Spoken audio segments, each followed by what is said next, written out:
Leonardo's Life and Times.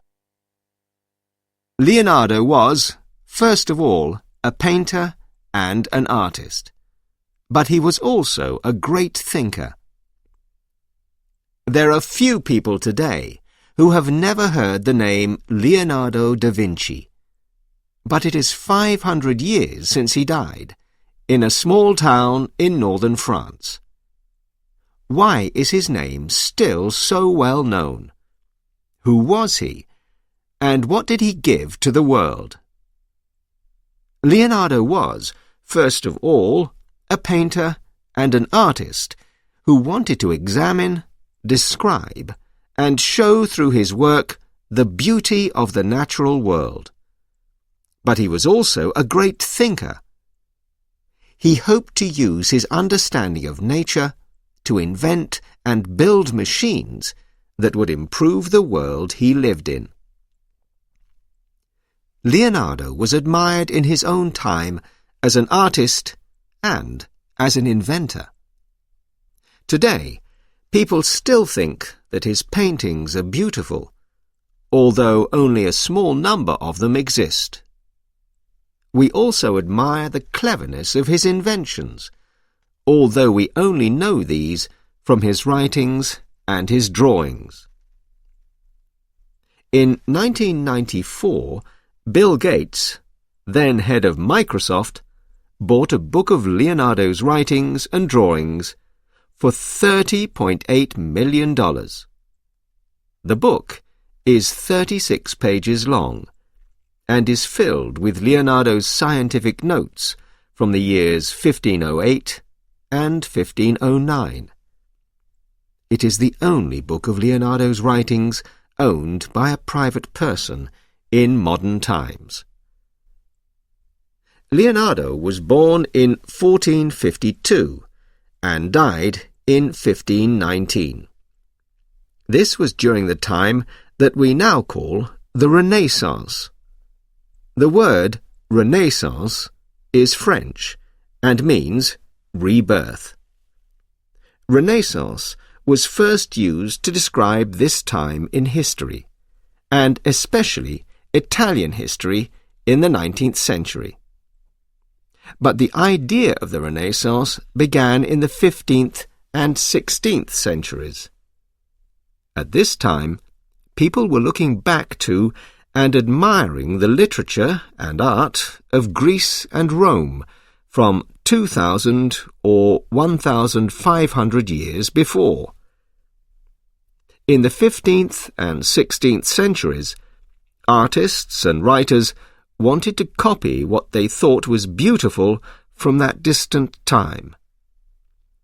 They also compared the art and books that they were producing with works from the past. Some even thought of it as a competition. At the same time, a number of people were excited about questioning the world around them. The great thinkers did not want just to accept ideas and facts that were told to them. They wanted to find out for themselves what was and was not true. Leonardo belonged to this group of thinkers, and he was one of the most important. He was always looking at nature and thinking about ideas to help him understand the world better. Many artists and thinkers were interested in science as well as art. But Leonardo was unusual because he was interested in a large number of subjects and he studied them in great detail. He enjoyed the natural world and the wonderful things he saw in it, and he never missed an opportunity to learn. He led the way for others in his studies. Childhood in Vinci. Leonardo was born on the 15th of April, 1452. His mother was called Caterina, and his father was a lawyer called Piero da Vinci. This surname means from Vinci, and Vinci is the name of the small country town in the west of Tuscany in Italy where Leonardo was born. We know the day and hour, Saturday, at around 10:30 p.m., because his grandfather wrote it down. His grandfather, who was also a lawyer, lived in Vinci, but Piero worked in the Tuscan capital, Florence. Leonardo's parents were not married, but Leonardo was part of his father's family from his birth. Leonardo probably spent much of his childhood in Vinci and the countryside around it. You can see from the photograph of Vinci opposite that it is a small town on a hill. It is surrounded by green fields and trees, and there are valleys and other low hills. It is certainly clear from Leonardo's drawings and from his writings that he knew and loved countryside, birds, and animals. He tells us that his first memory was of a bird. Leonardo and his family.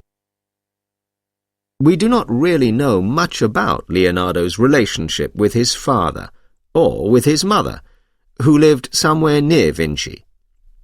Leonardo lived with his grandparents in Vinci while he was young, in a house with a large vegetable garden. In 1457, his grandfather, Antonio, recorded that he shared his house with his wife, his son, Leonardo's father, Piero's wife, and Leonardo. Leonardo's uncle, Francesco, was 22 at the time and sometimes lived with them. By 1469, Antonio had died, and Leonardo, who was then 17, was living with his father and other family members in Florence. Leonardo's first stepmother, Albiera, had died, and Leonardo's father was now married to Francesca, who was 20. Uncle Francesco and his wife also lived with them. Francesco did not have any children of his own, so perhaps he thought of Leonardo almost as a son. By the time Leonardo's father died in 1504, at the age of 80, Leonardo had 9 half-brothers and 2 half-sisters. Piero did not leave anything to Leonardo when he died, but Francesco left all his property to Leonardo. Piero's younger children were not pleased about this, so there was a legal argument between the brothers led by Giuliano, the eldest. But by late 1514, it seems the anger had gone, because Leonardo met Giuliano in Rome and did his best to help him in a business matter. Giuliano's wife wrote to Giuliano from Florence and sent her best wishes to Leonardo, who she said was a most excellent and special man. Some important dates and events in Leonardo's life. 15th of April, 1452. Leonardo is born in Vinci, a small country town. Lives there with his grandparents, father, and family. 1469. He has moved to Florence, living with his father and family and learning how to be an artist. Studying with the artist Andrea Verrocchio, who makes both paintings and sculpture. 1472. He becomes an independent painter in Florence, although sometimes still works on paintings with Verrocchio. By the 25th of April, 1483, to December 1499, he has moved to Milan, working for the Sforza family, who govern the city. Paints pictures, makes sculpture, works as an engineer and architect, and plans decorations for plays and parties. The 16th of March, 1485. He sees the sun completely covered with the earth's shadow. very interested in understanding the movements of the sun, moon, and stars. The 2nd of April, 1489. He draws the bones of a human head, studying the human body as a scientist, which also helps him to be a better painter. December 1499. He moves away from Milan soon after the Sforza lose control of the government to the French. Travels to Mantua for a short stay, where he is welcomed as an artist. Then goes to Venice, where he gives the government advice on controlling an important river. By the 24th of April 1500 to summer 1506, he has returned to Florence. Lives there most of the time, working for the government on a big painting in an important public building, and on military jobs. Summer and winter 1502. He is working for Cesare Borgia, the Pope's son, as a military engineer in central Italy. Travels around looking at the defence of different towns. Also makes notes on all sorts of things that interest him, like the way boats with sails are moved by the wind, or the musical sound of falling water. June 1506 to September 1513.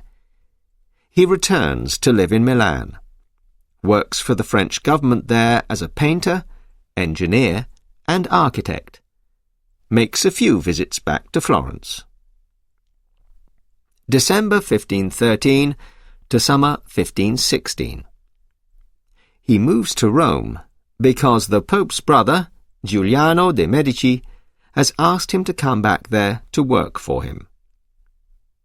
Autumn 1516. He goes to live in France to work for King François I in Amboise. Is much admired by the king and is called the King's Painter, which is a sign of his special position. By the 10th of October 1517, he is living in a house at Clos-Lucé, on the edge of Amboise, given to him by the French king. The 2nd of May 1519, he dies at Clos-Lucé to the sadness of his assistant and friend Francesco Melzi, who has been with him for years. Learning an artist's skills. At some time in the 1460s, certainly before 1469, Leonardo had moved to Florence. By 1472, he began training as an artist with the painter and sculptor Andrea del Verrocchio, and sometime within the next 4 years, he was living in Verrocchio's house. It was quite usual at this time for both pupils and skilled assistants to live in the house of their employer and to pay for their living costs, a kind of rent. Verrocchio was one of the chief artists in Florence at that time, and he had a number of other artists working for him. Leonardo learned all the skills of a painter, which included how to make paints. This was an important skill, because these could not be bought in shops. Instead, painters had to make paints from careful mixing of rocks and earth with egg or with plant oils. Leonardo probably also learned about sculpture from Verrocchio and his assistants. Verrocchio was a famous sculptor of bronze. Leonardo was taught how to mix and heat metals, how to make the shapes of the sculpture, and then how to clean and shine it when it was cold. Leonardo had strong ideas about how people should study to be painters. A student needed to study carefully, detail by detail. It was important, too, to study only with people who shared your desire to learn. If you could not find people like this, you should work alone. Sometimes it was actually good to work alone. You could give your full attention to your study instead of listening to friends talking. But it could also be useful to draw with other people, because you would want to work as hard as they did, and you could learn from their successes and their mistakes. A good pupil, Leonardo believed, tried to be better than his teacher, and should never lose an opportunity to think about art or to learn. He wrote, "I have found it very useful when in bed, in the dark, to remember the details of the things I have studied. It helps to make them stay in the memory." A student could imagine landscapes, or fights, or people's faces and clothes in the marks on a wall, or the different stones in a wall. Leonardo's pupils and assistants. When Leonardo started to work for himself, a number of people came to work for him. Some of them worked with him for a long time and travelled with him when he moved from one city to another to live. Others stayed a much shorter time. There were 2 people who came to Leonardo when they were boys, probably as pupils, and then spent many years working and living in his house. The first was Gian Giacomo Caprotti. He came to Leonardo in 1490, aged 10, from a small village near Milan. Leonardo recorded how much he paid for clothes and shoes for Giacomo in the first 10 months, but mainly he listed Giacomo's bad behaviour and what and how he stole from Leonardo, Leonardo's friends and others. Around 1494, in one of his notes, Leonardo called him Salai, and this was the name that he always used for him after this. Salai stayed with Leonardo for many years. In 1497, in Milan, Leonardo recorded the cost of a very expensive coat for him, silver in colour, with green edges. He gave Salai the money to buy it, but Salai could still behave badly because he stole the change. Salai probably learned to behave better because Leonardo sent him from Florence to Milan as his messenger on business matters, and also, later, a number of times from Rome to Milan. Salai stayed in service with Leonardo when he moved to France in 1516 and was paid 100 écus a year by the French government. He was described by them as Leonardo's servant, but this amount of money was much, much more than a house servant was paid, so they probably meant that Salai was an assistant to Leonardo. It is not certain, though, where he was when Leonardo died. The second person was Giovanni Francesco Melzi, known as Francesco. He was Milanese, and probably came to Leonardo aged 13 or 14 when Leonardo lived in Milan for the second time. Francesco had been to school, but probably learned to paint with Leonardo. But, just as importantly, he helped him with writing things down. In France, with Leonardo, Francesco was described as the Italian gentleman who is with Leonardo, and he was paid 400 écus a year by the French, 4 times as much as Salai. Francesco helped Leonardo in his studies, and Leonardo valued him a lot, as we shall see later. Francesco's feelings about Leonardo are clear from the letter he wrote to Leonardo's eldest half-brother on Leonardo's death. "He was like the best father to me. I cannot say how much pain his death gave me. As long as I live, I will always be sad." What was Leonardo like? We have a number of documents about the life of Leonardo, as well as his own writings. In the late 1520s, Paolo Giovio, who perhaps knew Leonardo in Milan or Rome, said that Leonardo was very polite, generous, and spoke in a pleasant way. He was also very handsome. Another writer also said that Leonardo was very attractive and that he had beautiful long hair. He tells us that Leonardo normally wore a short rose-pink jacket, at a time when the fashion was for long jackets. In 1550, another writer, Giorgio Vasari, wrote that Leonardo was very strong and that he loved horses and riding. Leonardo was unusual for the time, because by 1516 he did not eat meat, although we do not know if this was true all his life. He was also left-handed, and his writing almost always ran backwards.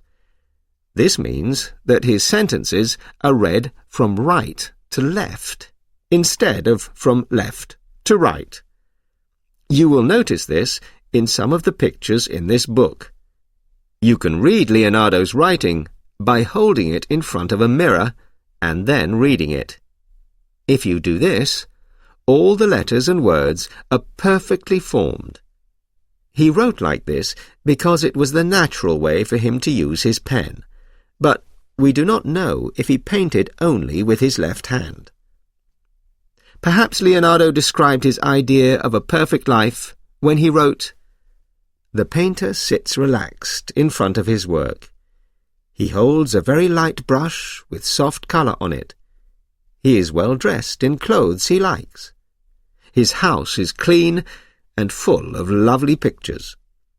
He often listens to people playing music for him or reading to him from good books."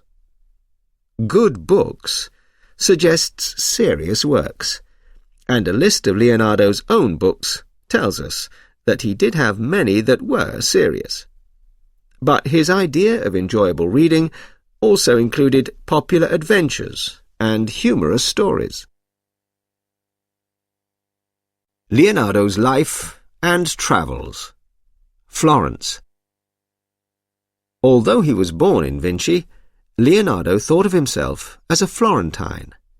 In documents, he called himself Leonardo da Vinci, Florentine, or even just Leonardo Florentine.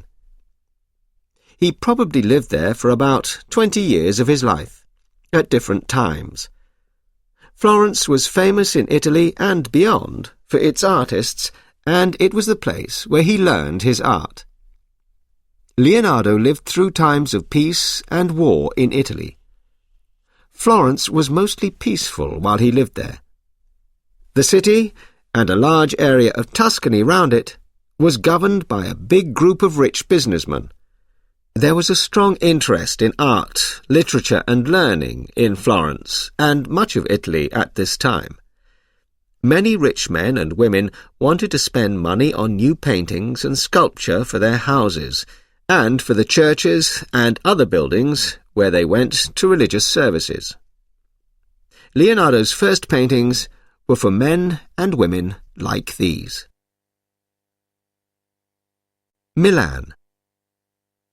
We do not know why Leonardo decided to leave Florence, but sometime between autumn 1481 and spring 1483 he moved to Milan. Milan was a rich capital city in northern Italy, and one of the biggest cities in Europe. Only Paris and London were larger. It was governed by the Sforza family. They wanted good architects, artists, musicians, historians, and writers to work in their city, because it showed their own importance, and the importance of their state. The arts were almost as important as money and military power at that time. When a single family or person governed a city, there was the chance of big jobs, because they could spend large sums of money as they wished. The most powerful man in Milan was Ludovico Sforza, although he did not officially govern the city until 1495. Leonardo wrote about himself around 1483 in a letter to Ludovico. In times of peace, I believe I can give complete satisfaction, equal to any other man, in architecture, in the planning of both public and private buildings, and in guiding water from one place to another. Also, I can make sculpture in marble, bronze, or clay, and in painting I can do everything that it is possible to do, as well as any other man." Ludovico and Milan therefore offered Leonardo exciting opportunities. He painted pictures and staged theatrical events. He began work on some big bronze sculptures. He gave his opinions on building and engineering problems. He surveyed land, and he advised how to control rivers and water. In the 1490s, he was listed as one of Ludovico's top 4 engineers. In 1499, though, Ludovico Sforza lost control of Milan and all its land to the French army. Leonardo moved a large sum of money from Milan to a bank in Florence and left the city soon afterwards. Mantua, Venice, and returned to Florence. Leonardo did not go straight back to Florence. Instead, he went east to Mantua to paint for Isabella d'Este, the wife of the man who governed there. He then continued to Venice for a short time. Leonardo probably had not been to Florence for many years, but a few months after leaving Milan, he was back in the city. A man called Pietro Novellara later reported from Florence that Leonardo had only done one unfinished drawing. "His mind is filled with geometry. He is not pleased by painting." Leonardo was also probably advising on a number of architectural and engineering jobs during this time. From the summer to the winter of 1502, Leonardo was out of Florence, working in central Italy for Cesare Borgia, the son of the Pope, as a military engineer and architect. He did the same kind of job for the Florentines 6 months later, near the city of Pisa and the Tuscan coast. Back in Florence after this, Leonardo started making drawings for a large painting in the Palazzo della Signoria, which was the main public building in Florence. Leonardo, with several assistants, continued working on this job for 3 years, but only finished some of it. During this time, he did a number of other jobs as well. For example, in early 1504, he was in an official group of Florentines, mostly artists, who had to decide where to place the marble sculpture of David that Michelangelo had sculpted for the government. Milan and Rome. In June 1506, Leonardo returned to Milan. He was welcomed by the French, who now governed the city. Leonardo was paid well by the French to work for them in Milan as an artist, engineer, and architect. But the Sforza family wanted Milan back, and Leonardo was there in December 1511 when Swiss soldiers, fighting for the Sforza family, attacked the area. Leonardo drew pictures of a village called Desio, near Milan, as it burned. There was more fighting in the area around Milan all through the next year. We are not sure where Leonardo was, but he stayed in, or near Milan, for much of the following year after the French had lost control of the city. In the autumn, though, Leonardo left Milan for Rome, where he lived for about 3 years as a guest of the Pope. Leonardo was 61 when he left Milan this time. He had spent about 23 years of his life there, and it was a very important place to him. France. But Leonardo had not been forgotten by the French. In the autumn of 1516, Leonardo accepted an invitation to go to France, to the court of King François I in Amboise, in the Loire Valley. Leonardo was much admired by François, and was paid very well by him. He was given the title of the King's Painter. The king also gave him a large house at Clos-Lucé, on the edge of Amboise. In October 1517, it was reported that Leonardo had a weak right hand, so he could not paint easily, but that he was still drawing and teaching. 10 days before he died, Leonardo recorded what he would like to happen to his property after his death. He asked for his body to lie at the church of Saint Florentin in Amboise. Leonardo never married, and there is no record that he had any children. He left all his books, painting equipment, portraits, his clothes, and his money in France to Francesco Melzi. He gave a servant half of a garden on the edge of Milan, all the furniture from his house at Clos-Lucé, and money collected from boats using a canal in Milan. The other half of the Milanese garden Leonardo gave to Salai. Salai had already built a house there, and Leonardo gave him that as well. He gave Maturina, a female servant, a good quality black coat with fur on the inside, and 2 ducats. To his brothers in Florence, Leonardo gave quite a large sum of money that was in a bank in Florence. From Melzi's letter, we know they also got a farm at Fiesole, just north of Florence. Leonardo died in his house at Clos-Lucé on Monday, the 2nd of May, 1519. Leonardo and Nature.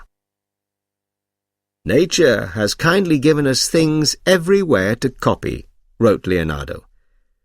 In all his activities, Leonardo was trying to discover the rules that control nature. In the modern world, art and science are 2 very separate activities, but in Leonardo's time they were closely connected. Science meant mathematics and medical studies.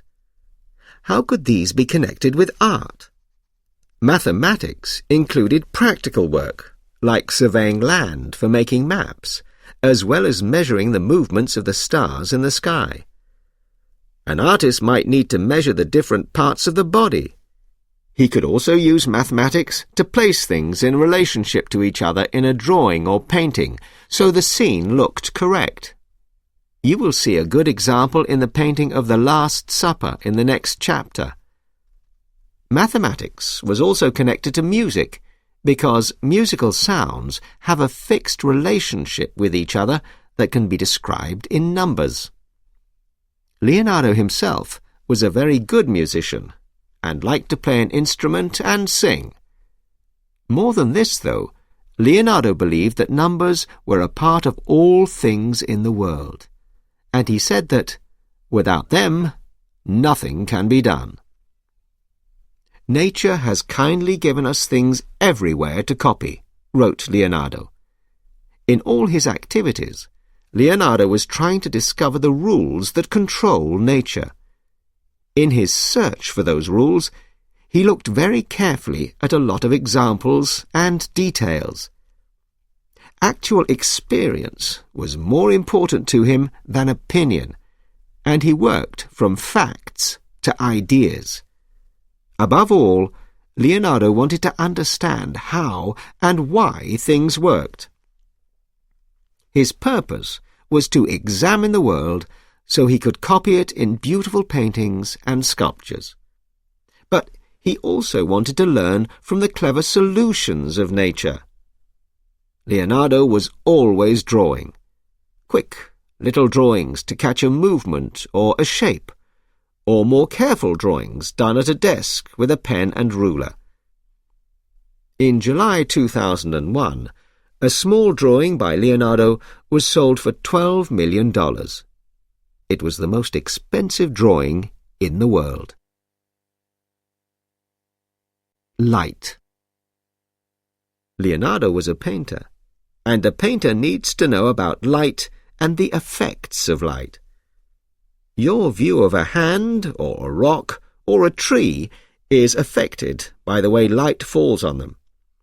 Light and shadow help to bring them into view, or make them disappear.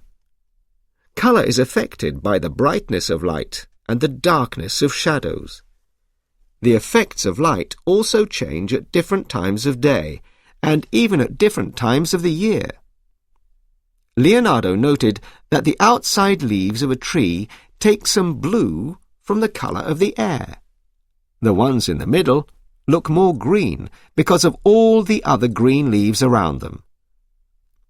In his paintings, Leonardo wanted to copy the way that humans see light and colour, so his pictures would make you imagine real experience. When you look into the distance, for example, from a hill out over the countryside, light affects how and what you see. Things get bluer, but also less sharp if they are farther away from you. In the next chapter, you can see this in some of the landscapes in his paintings. Leonardo did not just look at things out in the world. He also positioned things so he could examine them in a controlled way. You can see this in the drawing below, where Leonardo is showing how light makes shadows as it comes through a window and falls on a ball. Leonardo drew and recorded studies like this carefully in a book. Leonardo also looked at and thought about the sun, the moon, and the stars. He discussed how light and heat come from the sun. He noted how the moon sends back light from the sun instead of having its own light. He talked about the size and measurements of the sun, moon, and stars, and also how things can appear larger or smaller than they really are because of the effects of curves and distance. He did tests to prove these ideas. He did not just repeat what other people had said. From his study of light, Leonardo wanted to understand sight. He examined human eyes, and even animals' eyes. Some animals and birds are awake at night, and need to be able to see in the dark, and Leonardo noted that the centres of their eyes got larger when there was less light. He wrote that if you shone a light at a cat's eyes in the dark, the eye looked like fire. We now know that this is because the back of a cat's eye is almost like a mirror. When light falls on it, it shines back. This helps the cat to see better at night. But Leonardo noticed that even a cat could not see if it was totally dark. Then, he said, they used their excellent sense of smell to find their way around. Animals. There are all kinds of drawings by Leonardo of animals. Sometimes these are careful drawings with measurements of the different parts of an animal, a dog's head, a horse's leg. But opposite, you can see an example of the way that he also tries to catch the character of an animal. In these quick drawings of a child with a cat, we can see how interested he was in forms, movement, and emotion. In the top drawing, the child holds the cat with love, and the cat pushes its head against the child. The cat's tail sticks up, and its back legs move forwards as it climbs onto the child's legs. In the next drawing, the child bends forward and runs his hand along the cat's back. You can almost hear the happy sound the cat makes. Then, in the third picture, the child holds the cat so tightly that the cat's body is bent out of shape. It looks less happy. Looking at these drawings, you can imagine how the child and the cat feel, and they probably remind you of cats and children that you have seen yourself. Landscape, rocks, plants, and trees. Leonardo filled pages and pages of paper with drawings and notes of the things that he saw and thought about. He wrote about types of rocks and how water moved. He recorded the plants that he saw growing in the countryside, and he studied the shapes of the land.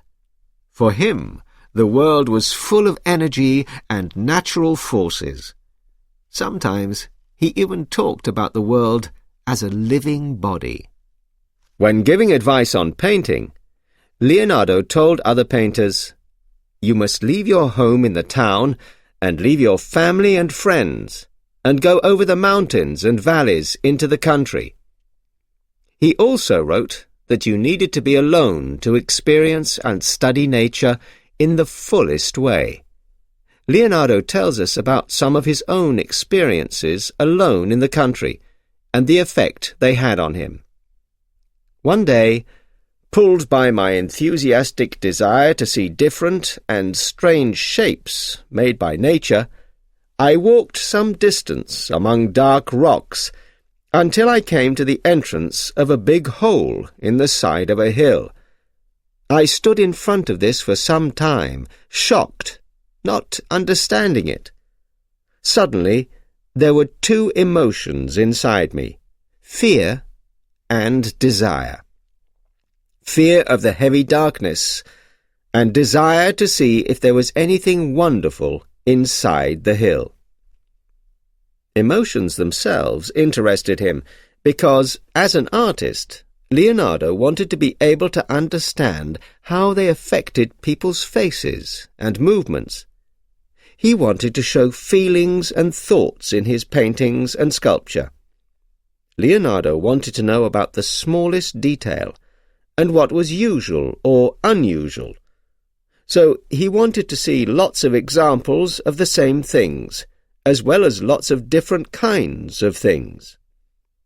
Leonardo showed many kinds of plants in his drawings and paintings, and his work is admired by scientists who study plants. When you look at the paintings in the next chapter, see how many different plants you can find and recognize.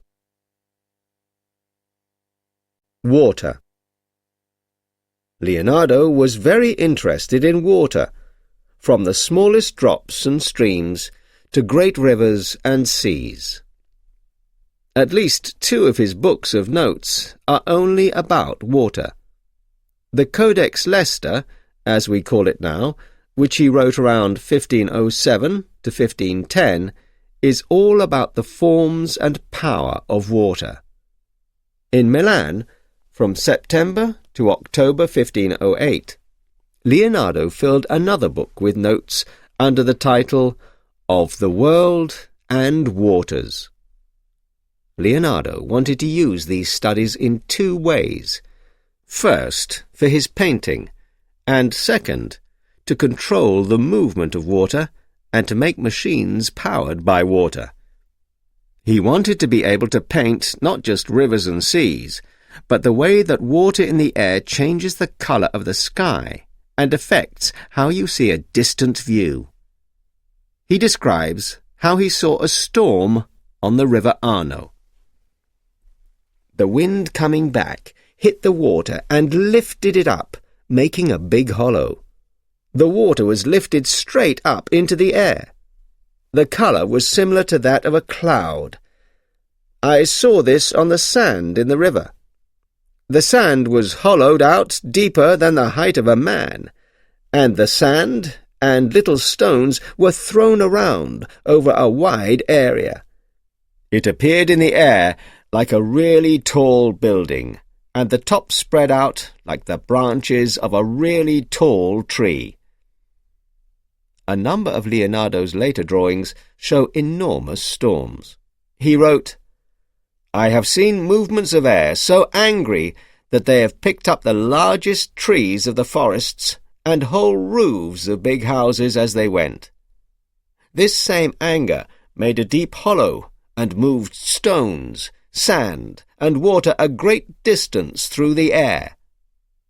These notes and drawings are reminders of the terrible power of nature to destroy. But for Leonardo, there was also beauty in the forms and movements. His other drawings of water, like the one on page 19, show this double character of water, great energy and very attractive and pleasing shapes. The curves and movements of water were, said Leonardo, like hair. He was also interested in making drawings of women's long hair, which was put up on their heads in complicated styles. These styles were very popular among young women in the 15th century. His interest in complicated curved forms also included drawings of knots. He used these ideas in interesting ways. He painted a room in the castle in Milan for Ludovico Sforza, and in it trees seemed to be growing up on all sides of the room. He painted the branches of the trees as the ceiling of the room, with all their green leaves. He wanted you to imagine that you were in a little wood in a garden. If you looked up through the branches, you could just see the blue sky above. Then a golden line of connected and complicated knots ran through and around the branches and leaves. So it seemed almost to be a garden building made of living wood. People. People were as much the subject of Leonardo's study as landscapes, animals, and plants. To make a person in a painting or sculpture look real and alive, an artist needs to understand how a real body moves, or how a living man or woman stands or sits.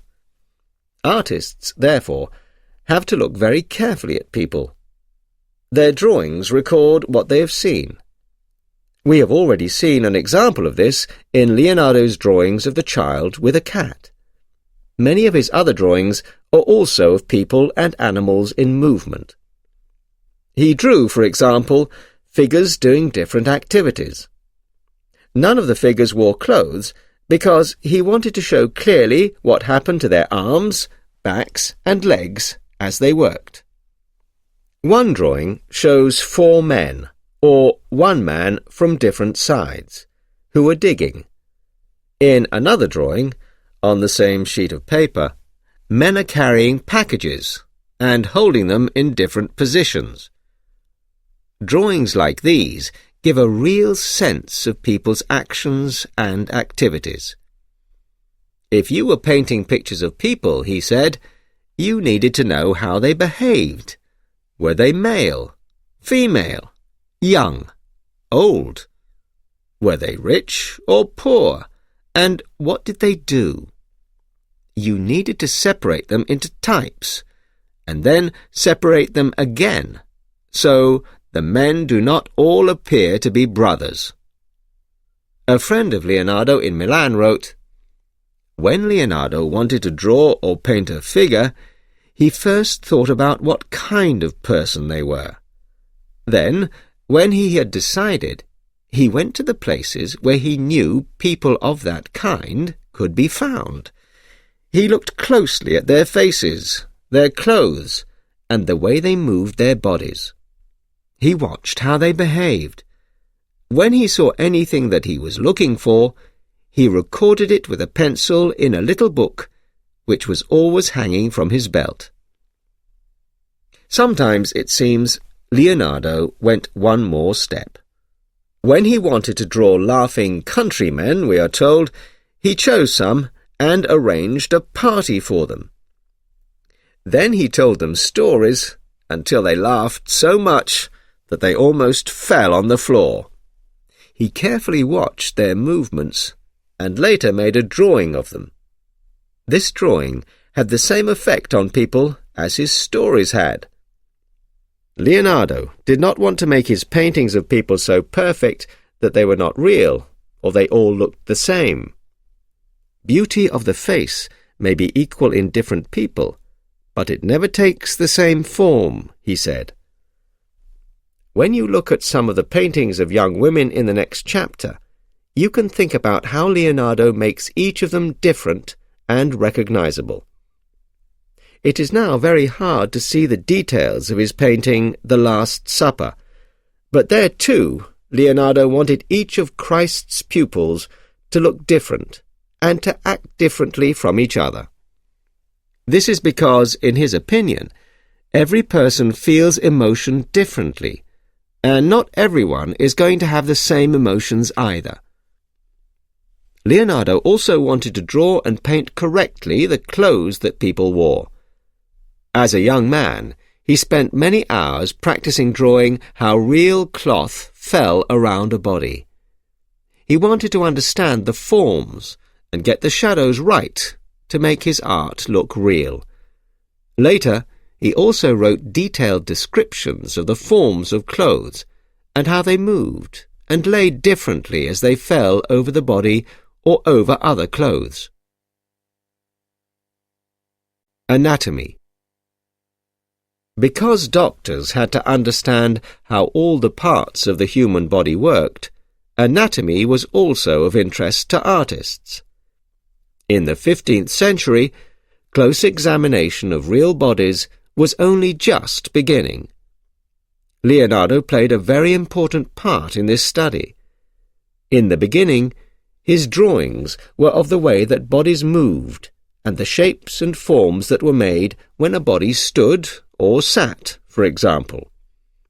Then, Leonardo became more interested in examining the details of bodies and what lies under the skin. In Florence, perhaps in 1507 or 1508, Leonardo was able to cut up some bodies of people who had just died.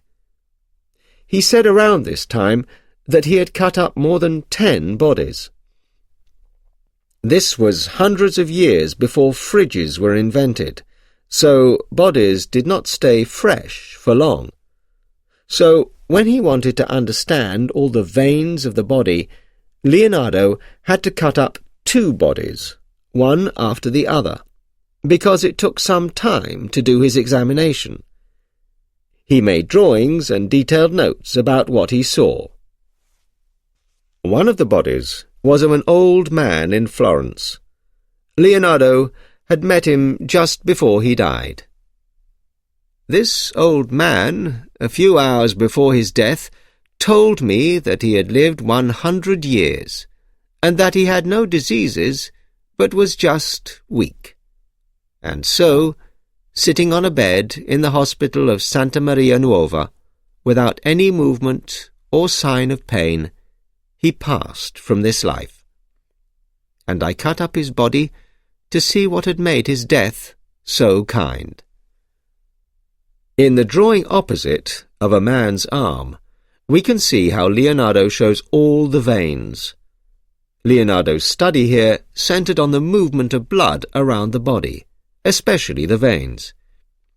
He compared the way blood moved through the body and the forms of veins with the movement of water and the shapes that streams and rivers make.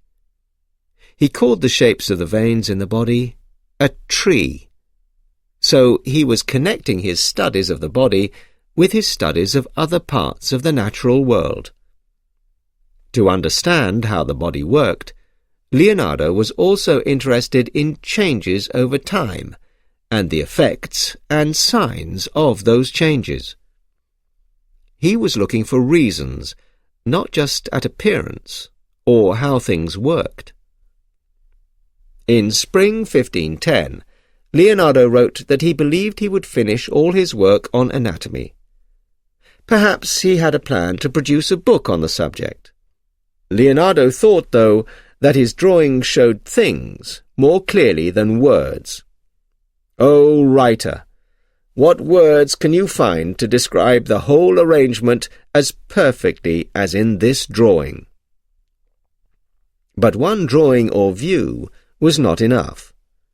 To understand the body, you needed to see it from different sides. For example, from the top, from below, and from each side of an arm or a leg.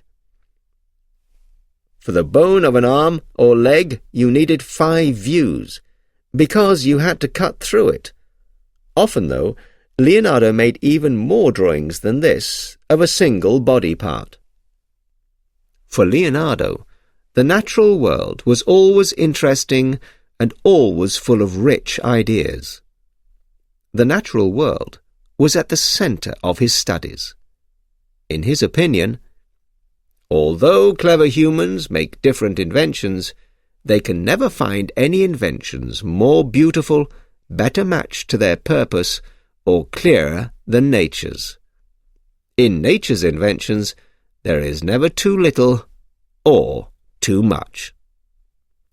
To understand the natural world and to learn from it, you had to keep studying. This was at the heart of Leonardo's art, his thinking, and his inventions. But to understand the big picture, he said, you also had to study everything in the smallest detail. Leonardo's paintings. Leonardo was able to work as an independent painter in Florence from at least 1472. But he also continued to paint for Verrocchio, and he was still living in Verrocchio's house in 1476. 2 years later, Leonardo was asked to paint a religious picture for the Palazzo della Signoria in Florence. We do not know why, but it is believed that he did not complete this painting, although he was given some money for it. All through his life, Leonardo failed to finish paintings. Leonardo never wanted just to copy what had been done in the past. For example, he tried new methods and new ways of using paint in his paintings. It was traditional in Italy to make paints with egg. This is called tempera in Italian. These paints dried very quickly, which meant that you could not make changes easily. But Leonardo, like other Italian artists, was interested in learning how to make paint with oil instead of egg. This method had been invented by artists in Northern Europe and was coming into fashion in Italy in the 1470s. It made paintings much brighter because of the way light and colour shone through the oil. Painters could build very thin coats of one or more colours to add to the effects. The oil paint also dried more slowly, which meant that you could spend a longer time working on getting a painting as you wanted it. In his portrait of Ginevra de' Benchi, Leonardo used a mix of oil and egg, so he was learning how to use this new way of painting. This picture, like all Leonardo's paintings that can be moved, was painted onto a wooden board. But the last paintings in this chapter, The Last Supper and The Battle of Anghiari, were painted onto walls. Artists used a different method for this kind of painting. It was important that the paint stuck to the wall, almost becoming part of the wall. This is called fresco in Italian. So you had to paint while the surface of the wall was slightly wet, and this meant that you painted the picture a little at a time, day by day. But when the surface was dry, some artists then painted on top of what they had already painted, adding details or changing things. Leonardo was one of these painters. But this paint did not stick to the wall in the same way as the paint on a wet surface, so these additions could disappear as time passed. This may be why The Last Supper is in such bad condition, and lots of details have disappeared. Although it was painted in the middle of the 1490s, it was already damaged by 1517. The Madonna of the Yarn Winder is a painting that many people think is by Leonardo. It shows the Virgin Mary with baby Jesus holding a stick, onto which wool is placed. It was stolen from a Scottish castle in 2003, where it had been for over 200 years. It was found again by police in October 2007. The painting was valued at $65 million. This high value is because people think Leonardo is a great painter, and also because there are very few paintings by him. Leonardo the Painter.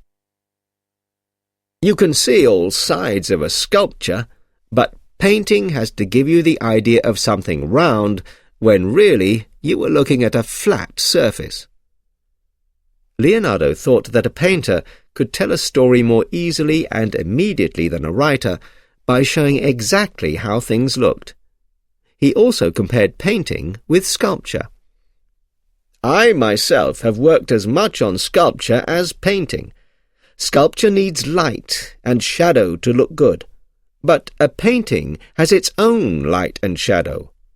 Painting also uses and shows colour and distance in ways that sculpture cannot. You can see all sides of a sculpture, but painting has to give you the idea of something round, when really you were looking at a flat surface. So, he thought painting was better than sculpture and needed more skill. He also thought it was important for a painter to show his work to others and to listen to their opinions on it. He did not just mean other painters. Everybody, he said, is able to judge how natural things look and can see whether a painting looks right or not. Portraits. Leonardo was very interested in painting pictures of real people, especially their faces. This was a type of painting that was becoming popular during the 15th century. It was a time before cameras were invented, so it was rare and special to have a portrait made. Sometimes it was because of a special occasion, for example, around the time of marriage of a young woman or man. But the rich could afford to have such paintings made because they wanted to, as a sign of their importance, or to record the face of someone they loved. Leonardo was famous for making portraits that people recognized. In 1503, one Florentine, Luca Ogolini, wrote to another, Niccolo Machiavelli, on the birth of Machiavelli's son. "Congratulations! Your son looks just like you. Leonardo da Vinci could not do a better portrait." We have about 5 portraits by Leonardo. 4 of them are of young, rich women. We can name nearly all of the women shown, and in some cases we know why their portraits were painted and who they were painted for. In other cases, we have to do some detective work to try to discover their secrets, although there are still unanswered questions. One of Leonardo's earliest portraits of Ginevra de' Benchi was painted in Florence when Leonardo was in his 20s. In the landscape in the background, we can see Leonardo putting into practice his wish to give you the sense of looking far out over countryside.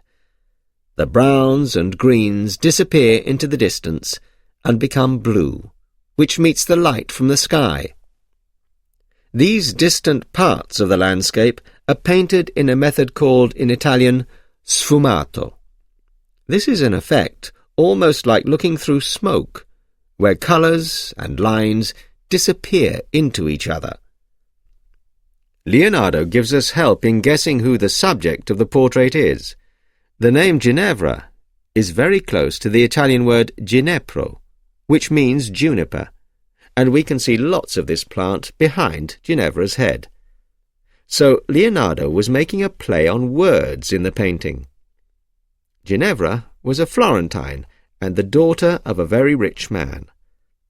Some people think that Leonardo painted this portrait in 1474, when, aged 16 or 17, she married an important man in government. Ginevra looks at us out of the painting, and in the 15th century this kind of behaviour suited a wife more than an unmarried girl. But Ginevra was not a woman who lived a completely private and hidden life. A number of men wrote poems about her. They wrote about what a good and intelligent person she was, and said how beautiful her golden hair and brown eyes were. It has been argued, though, that in the painting Ginevra looks older than 17. On the back there are also some signs that Leonardo painted it not for Ginevra's husband, or for her, or her family, but for an admirer. Leonardo painted a branch of juniper between branches of 2 other plants. The branches are connected by painted words which say, "Beauty decorates goodness." The plants also had symbolic meanings. so Leonardo used both pictures and words to tell us that Ginevra was beautiful, good, and pure. He was also perhaps showing that she loved somebody, or that somebody loved her. It was common for men who lived in a hard world of war and business to talk about love for a special woman as a way to show their gentler emotions, often in the artistic form of poems or songs. The woman was often not their wife, but it did not always mean that there was any hope of such love being physical and sexual. Not all love was non-physical or found only in marriage. We can see this in Leonardo's painting of The Lady with an Ermine. This painting shows Cecilia Gallerani, who was the lover of Ludovico Sforza, the most powerful man in Milan.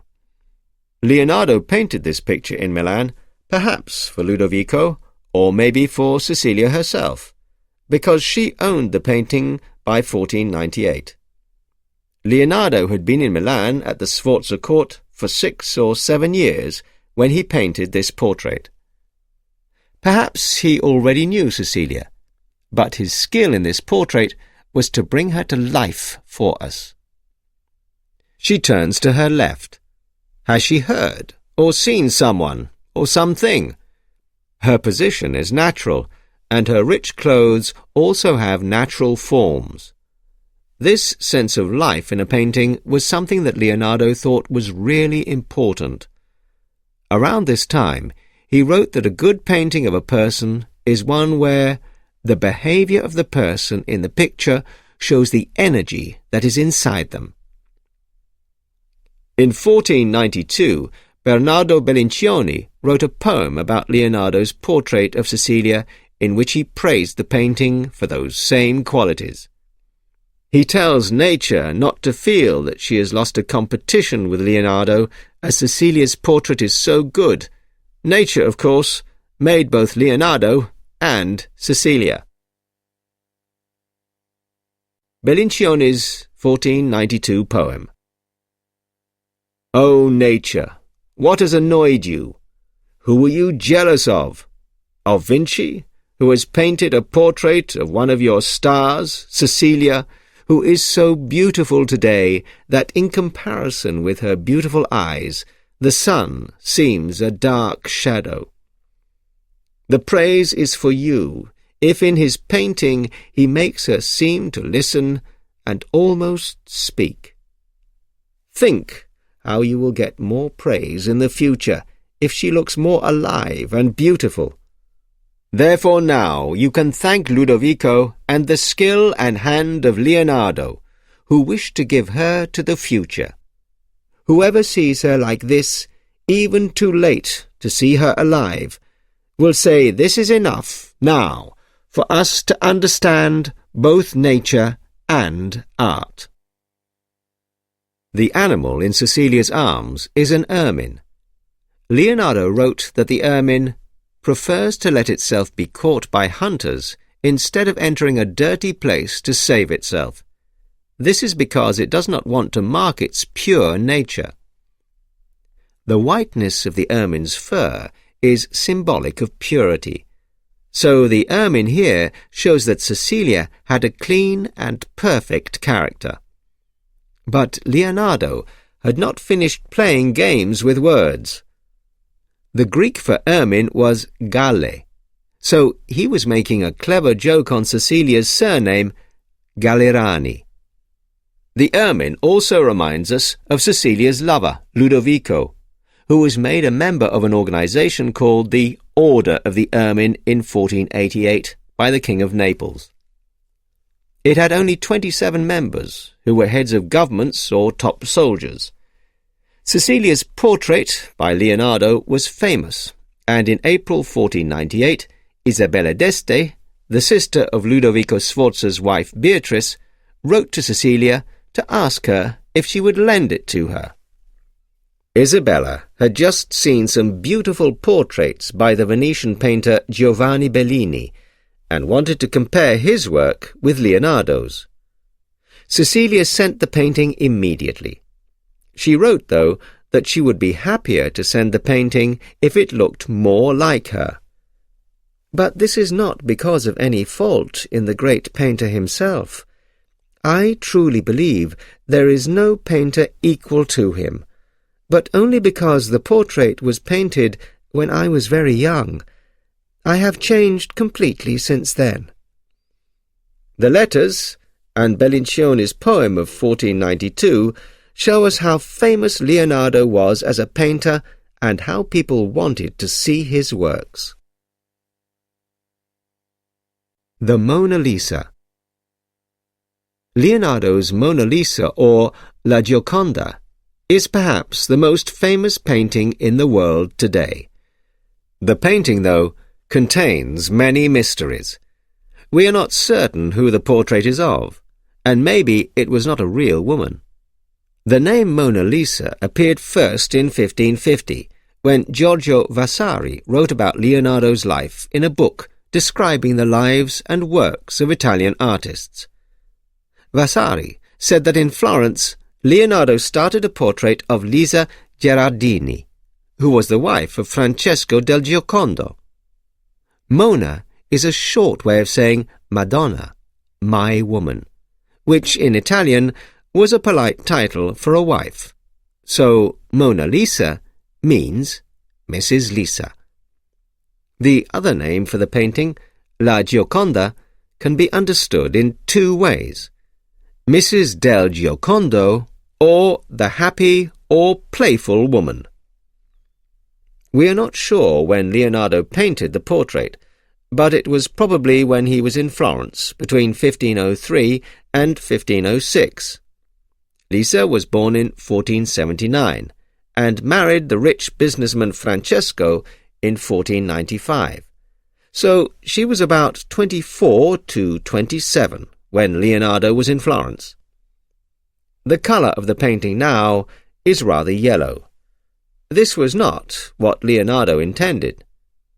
Lisa's skin should be paler and whiter, more like the skin of Ginevra di Benchi or Cecilia Gallerani.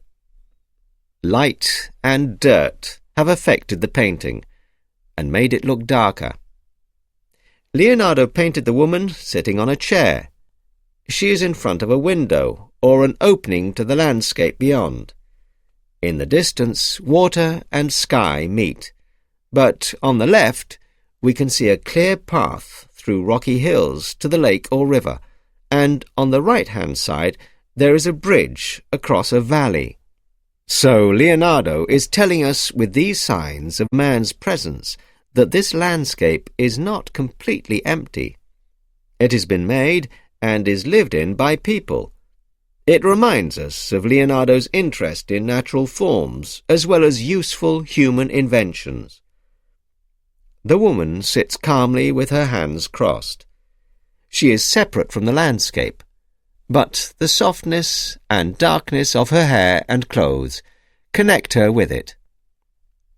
This is a famous example of Leonardo's use of sfumato, and the way that it gives a feeling of mystery for us looking at the picture. But Leonardo also included clear details, like the decoration at the top of her dress. She seems to look straight at us. Leonardo wanted to make people think that in a portrait they were looking at a living person. Is Mona Lisa smiling? If she is, what is she smiling at? What does her smile mean? These are questions that almost every visitor to the Mona Lisa in the Louvre asks. Is the smile just a play on her name? Or was Leonardo trying to show an imaginary woman whose smile symbolized the peace inside her?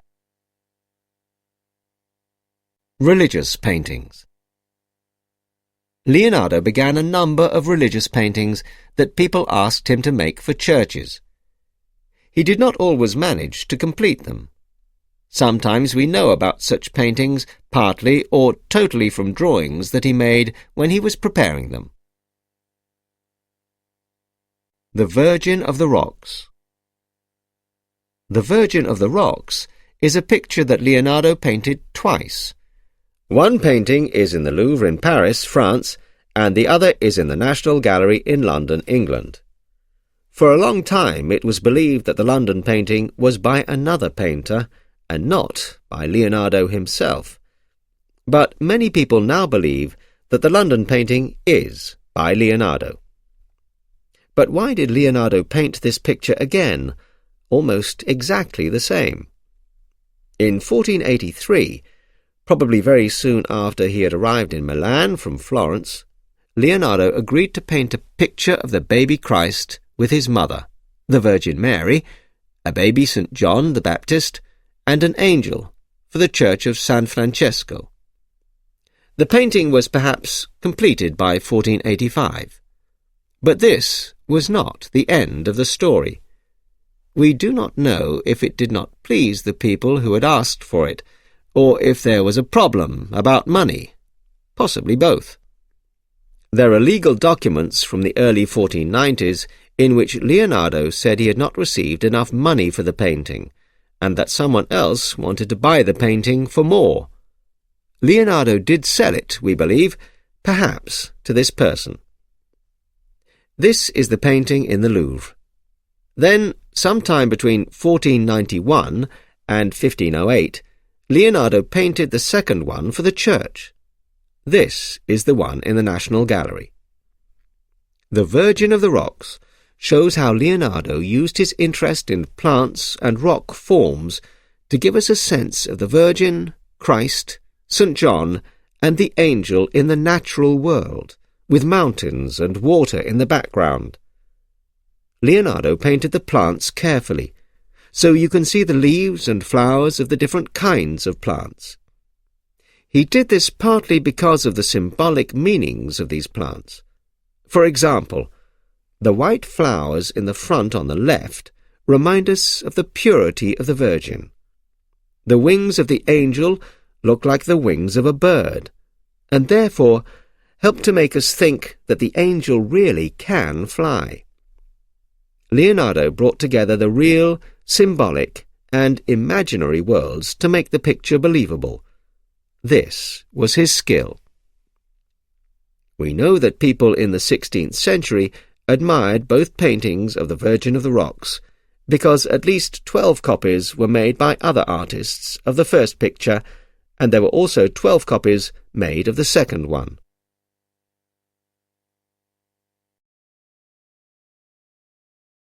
CD 2. The Last Supper, Monastery of Santa Maria delle Grazie, Milan, Italy. In 1494 or 1495, Leonardo was asked by Ludovico Sforza to paint one of his most famous pictures. Ludovico wanted him to finish it quickly, and it was probably completed in February 1498.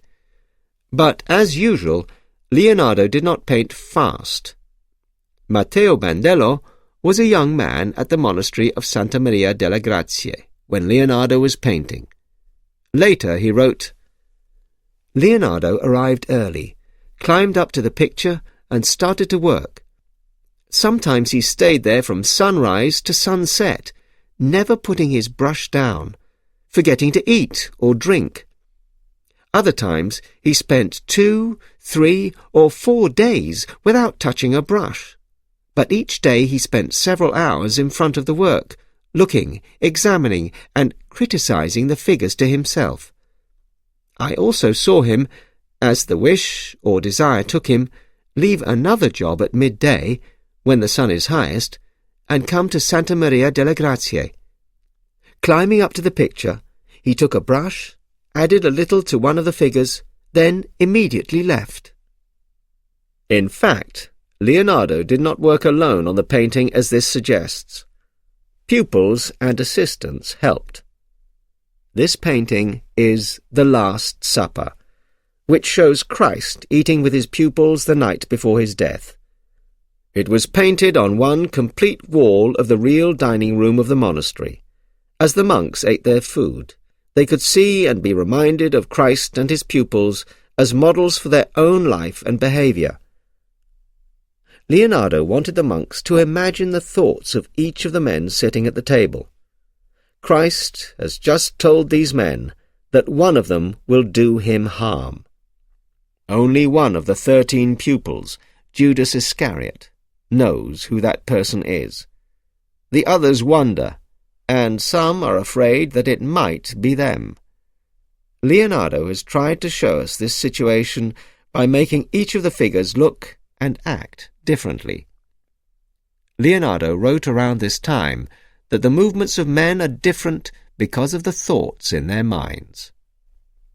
Leonardo used his mathematical abilities to make it seem that the dining room continues. He wanted to place everything in relationship to each other so it would look correct to us. This is very clear from the strong lines of the ceiling, windows and doors of the room where the supper takes place. Leonardo wanted us to imagine that the event was happening in front of our eyes. Christ sits, almost alone, in the centre of the painting and the table. Behind his head, and to each side, we can see a distant landscape through the open windows.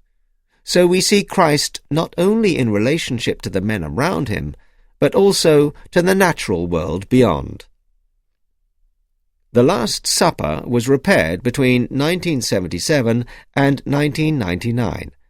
The repairs cost over $9 million. Only 400 people a day are allowed to see the painting. They can visit in groups of not more than 25 for just 15 minutes. This is to control the quality of the air in the room. A competition with Michelangelo? Leonardo had become famous in Milan, but he was also famous in his home city, Florence. There, in 1503, he was asked to paint a very large painting on a wall in one of the main public rooms of the Palazzo della Signoria. The Battle of Anghiari would show a great fight which the Florentines had won against Milan in 1440. It was an important point in Florentine history. Leonardo finished a part of the drawing for the painting in 1505.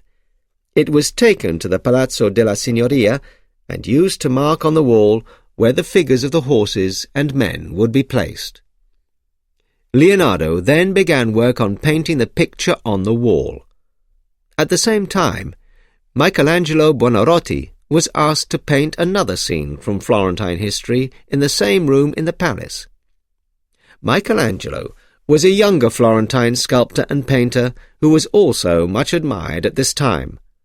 So the Florentine government had chosen two of its greatest living artists to celebrate its history with two important military and political wins against enemy states. Leonardo and Michelangelo probably did not work in the same room at the same time, but it was impossible not to see the work of the two artists as a competition. You will perhaps not be surprised to know that Leonardo had not finished his painting when he left Florence in June 1506 to go back to Milan. Michelangelo had left Florence a year earlier to go to Rome to work for the Pope. He later returned to Florence for a short time, but he never did more than parts of his very large drawing. But although neither work was finished, other painters came to study and copy them. Michelangelo's drawing was destroyed in 1516, but Leonardo's painting could be seen until the 1550s. An artist at court. I see that rightly he is already famous for painting, but he has not been praised enough for his many other very great abilities. From 1483 until his death, Leonardo worked for a number of very powerful men and women in Italy and France. Leonardo made things that pleased his employers, and many people admired his work. Some of them were also happy to support his studies.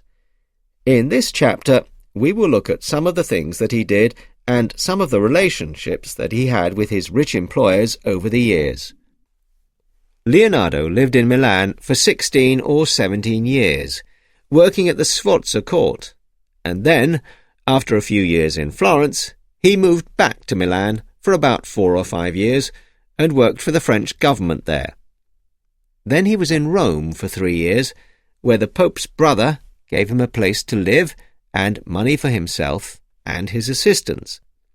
Finally, Leonardo moved to the royal court of François I in France. Leonardo at work in Milan. In Milan, Leonardo had the opportunity to work on a number of special theatrical events. Plays were performed privately, and only for the richest and most important people in a city. There were no theatres at this time, so a large room in a big house was turned into a theatre for a day. This kind of event usually happened to celebrate a wedding, or sometimes if a really important person, like a king or the head of government of another state, came to visit. The hosts wanted to show that the city and state were rich and that its artists and writers were skilled. This is another reminder of how much art and literature were valued at this time. Leonardo planned the stage for a play that took place on the 13th of January 1490, to celebrate the marriage of the daughter of the King of Naples to the man who governed Milan. The play was specially written by Bernardo Bellincioni, and it was called Il Paradiso, which means heaven. Leonardo made heaven in the form of half of a big egg, covered with gold on the inside and with lots of lights as stars.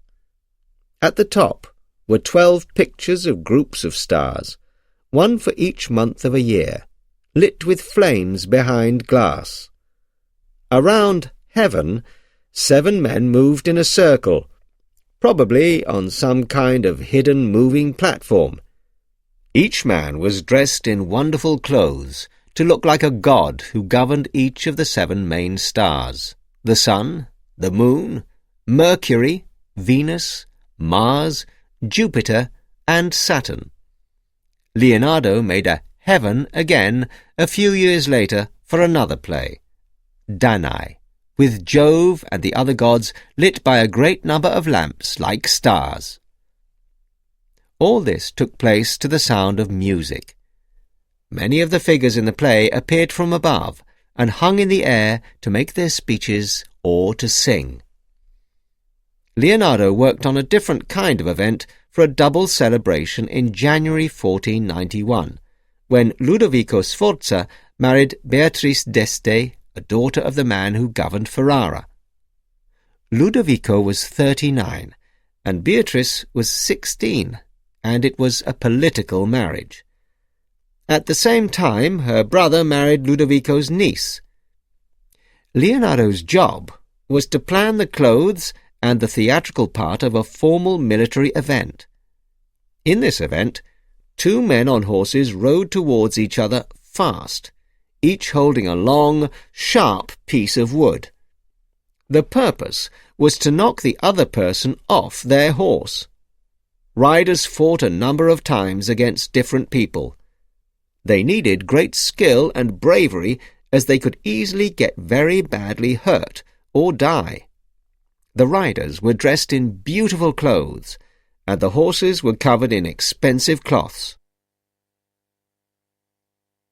The Sforza horse. One of Leonardo's biggest jobs while he was in Milan was to make an enormous bronze sculpture of Ludovico Sforza's father, Francesco Sforza.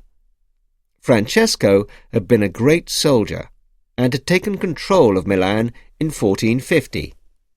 He died in 1466. The sculpture would show Francesco dressed as a soldier on a horse. The Sforza family had wanted to find someone to make this sculpture for years. Leonardo knew this, and when he wrote to Ludovico in 1483, he finished the letter, "It will be possible to make the bronze horse." For this job, Leonardo was able to bring together his love of horses and the sculptural skills he had learned from Verrocchio. We know that he was drawing horses in Milan. He made notes about horses that belonged to members of the Milanese court. Mariolo's shiny black Florentine horse is a big horse. It has a beautiful neck and quite a beautiful head.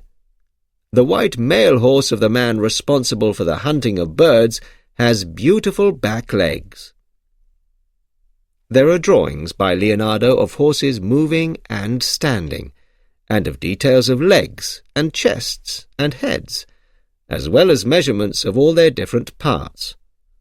One writer has suggested that for the sculpture Leonardo wanted to put together the most beautiful parts of the most attractive horses to make the perfect horse. Leonardo was also looking at Roman and more recent big bronze sculptures of horses for ideas. In the 15th century, this kind of sculpture was new and difficult to make.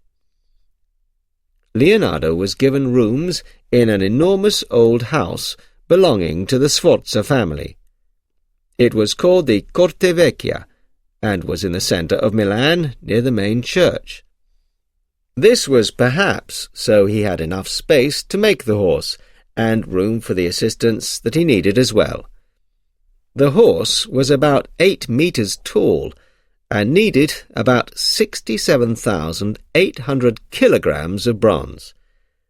Leonardo probably started this job in the middle of 1489, but it took years for him just to make the full-size model out of clay. This was much admired by those who saw it. People said the horse looked alive. It was used as part of the decorations in the main church for the wedding of Ludovico's niece in 1493.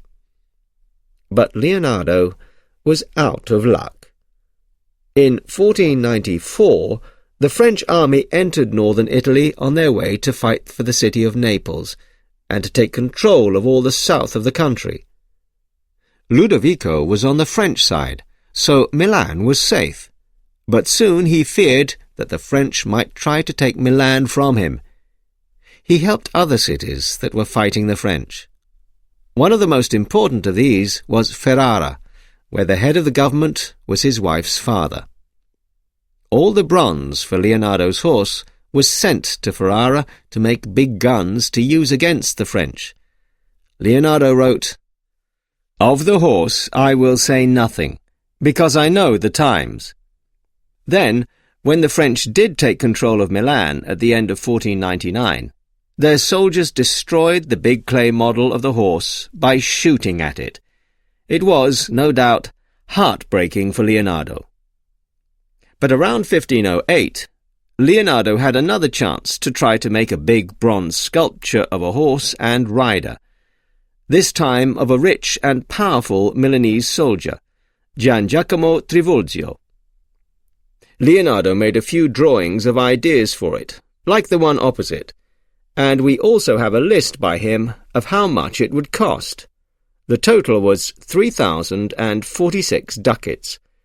So you can see how expensive it was to make a sculpture like this, and that it needed a lot of time and careful work. Leonardo had planned everything, but it was another of his plans that did not get beyond the first stages. Isabella d'Este and Leonardo. When Leonardo left Milan in the winter of 1499, he did not return to Florence, but took the opportunity to go to the court in Mantua. Here, Isabella d'Este was already, at the age of 25, trying to get musicians, writers, and artists to write and make things for her. Leonardo had perhaps already met her in Milan when she had come for the wedding of her sister, Beatrice, to Ludovico Sforza, and on another later visit. She certainly knew about Leonardo's art. We know how much she wanted to see a painting by Leonardo from the letter she wrote to Cecilia Gallerani about borrowing her portrait. Isabella d'Este was very important. She was a daughter of Ercole d'Este, who governed Ferrara, and Eleonora, daughter of the King of Naples. At 16, she married Francesco Gonzaga, who governed Mantua. She had money, power, and a great interest in art and literature. Famous for her strong character, she also used her political abilities to help both Mantua and her sons. In Mantua, Leonardo made 2 portrait drawings of Isabella, but she was never able to get a finished portrait painting from him. Another painter saw one of these drawings in Venice and wrote to Isabella, "Leonardo da Vinci showed me a portrait of you which is very lifelike.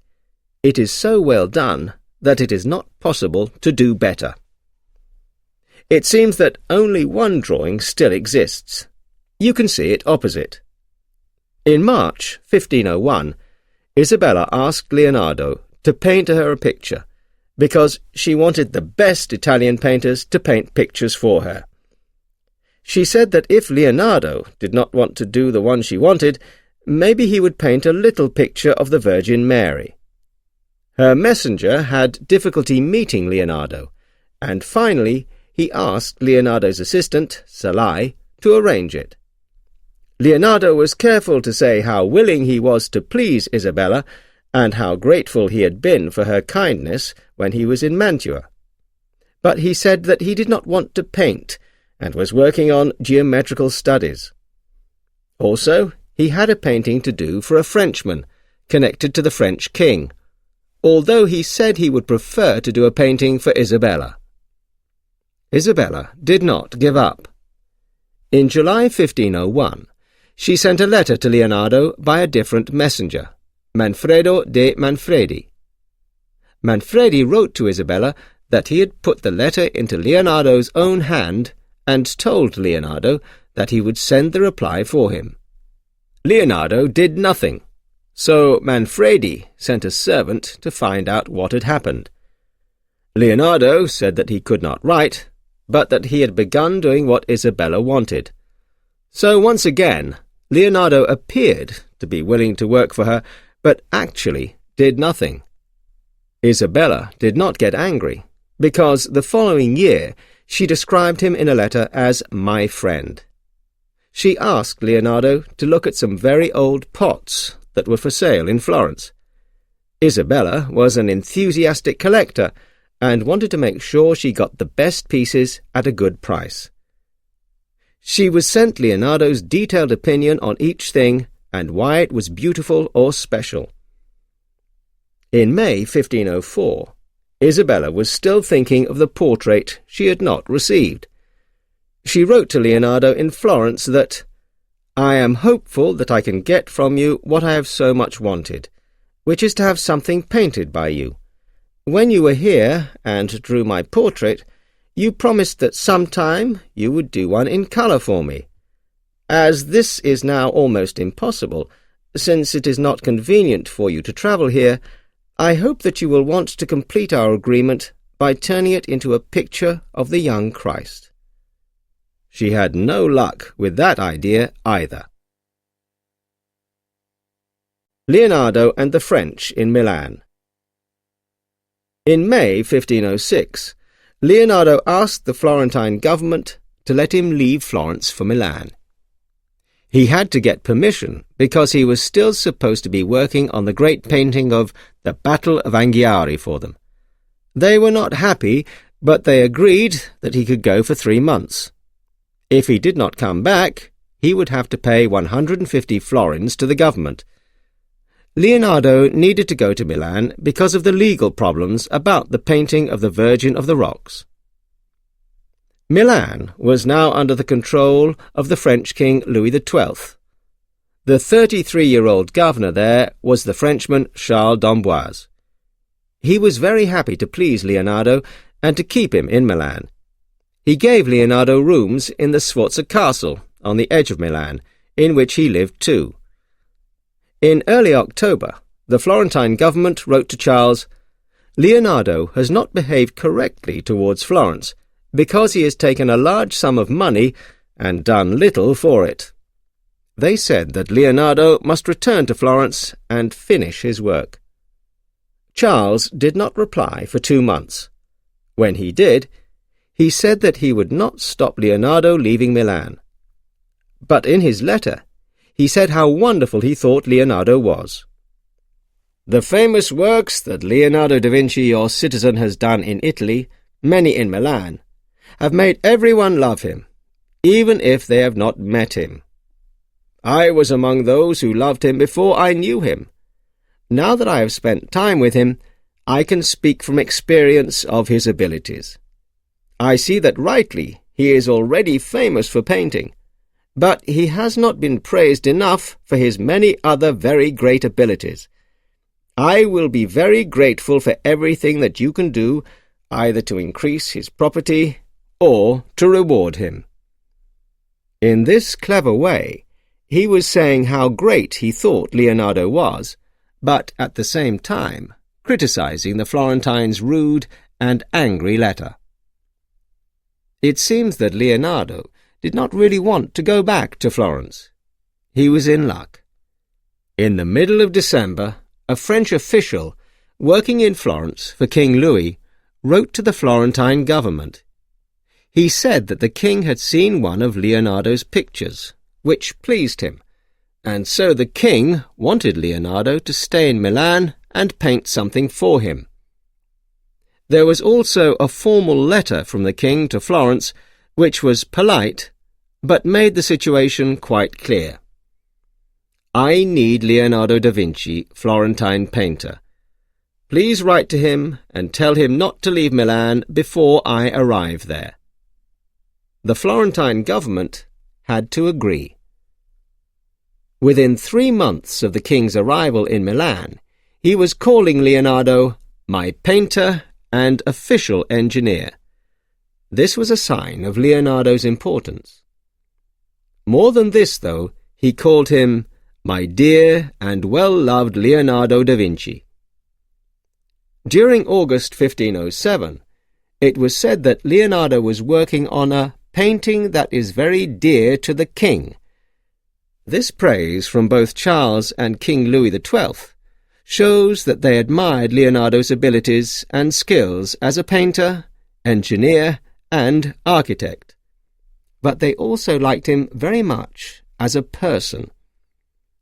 Charles died in March 1511. He had done much to support Leonardo. Leonardo in Rome, 1513 to 1516. I left Milan for Rome on the 24th of September, 1513, wrote the 61-year-old Leonardo. Leonardo had been invited to work in Rome by Giuliano de' Medici, who was now the head of the Florentine Medici family. This was one of the most important and powerful families in Florence and in Italy. Giuliano's brother had been made pope in March, and the two of them were living in Rome. Francesco Melzi, Salai, and 2 or 3 others went with Leonardo from Milan. Giuliano did everything possible to make Leonardo comfortable in Rome. Although he was a very rich and powerful man, it was said that he treated Leonardo more like a brother than a friend. He gave him rooms in a house called the Belvedere, which sat on a hill on the edge of the city, and on one side looked north over the flat valley of the river Tiber and the hills around. On the south side there was a walled garden, with a famous collection of beautiful old sculptures, with fountains and plants too. There were big gardens on the west as well, so it was almost like living in the country. The Belvedere was near the Pope's official house and the large church of St. Peter's. The Pope still lives in the same house as the popes in Leonardo's time.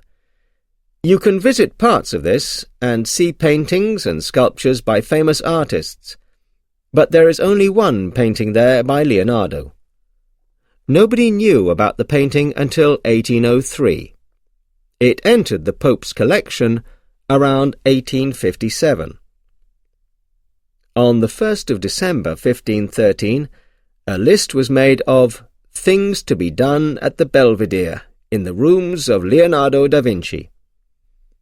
These included making a window bigger and bringing in 4 wooden dining tables, 8 seats without backs, and 3 long seats, and a table on which to make paints. Leonardo probably asked for all these things, perhaps for his assistants and pupils. So, we find Leonardo in the Belvedere a few months later, noting that he had finished some geometrical sums in the room where I study, given to me by Giuliano. We know little about Leonardo's work in Rome, but we do know that he was working on ideas connected with metal mirrors. Giuliano was perhaps interested in these for making heat and fire for military purposes. There was a German metalworker called Giovanni working for Leonardo on these mirrors. But their relationship was not good, and Leonardo discovered that Giovanni was making things for other people instead of doing the work for Leonardo and Giuliano de' Medici. Leonardo made several trips for or with Giuliano. He visited the port of Civitavecchia, on the coast north of Rome. He went to Parma, maybe giving advice to Giuliano on castles and military matters. He also, it seems, went to Bologna with the Pope during the autumn of 1515. The Pope was there for an official meeting with the new French king, François I. It was perhaps at this time that Leonardo thought of some ideas to improve the Medici family's house in Florence. This included a big stable, like the one we will look at in the next chapter. Leonardo in France. In March 1516, Giuliano de' Medici died. 6 months later, Leonardo was on his way to France, to the court of King François I in Amboise on the River Loire.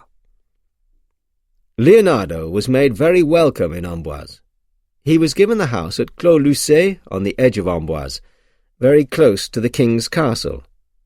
Leonardo was, it seems, happy in France, and we know that Francesco Melzi was there to help him and that Salai was with him for some of the time. Leonardo was also given lots of money and interesting work to do, but not more work than he wanted. For example, from late 1517 until the beginning of 1518, he was in Romorantin. Here, François I wanted Leonardo to build him an enormous new house or castle. The idea was to connect it to the River Loire and the River Saône with canals. Leonardo also had ideas for the gardens, including formal gardens with fountains. One plan was for a big area of water where on special occasions there would be theatrical fights with boats. Parties were important at court, and in June 1518, Leonardo entertained the king at his own house. There was a big tent built next to the house, like an outside room. It had a roof of blue cloth with gold stars on it, like the real sky, as well as the main stars, and the sun on one side, and the moon on the other. The support posts for the roof were completely covered with green branches and leaves. Remember the room with the trees that Leonardo painted in Milan? Leonardo wanted this tent to give the same feeling that you were outside in a beautiful garden with a night sky above you. In this tent was a platform with a table for the king and other royal guests. Someone at the time said that there were about 400 lamps with flames, and it was so bright that it seemed the night was chased away.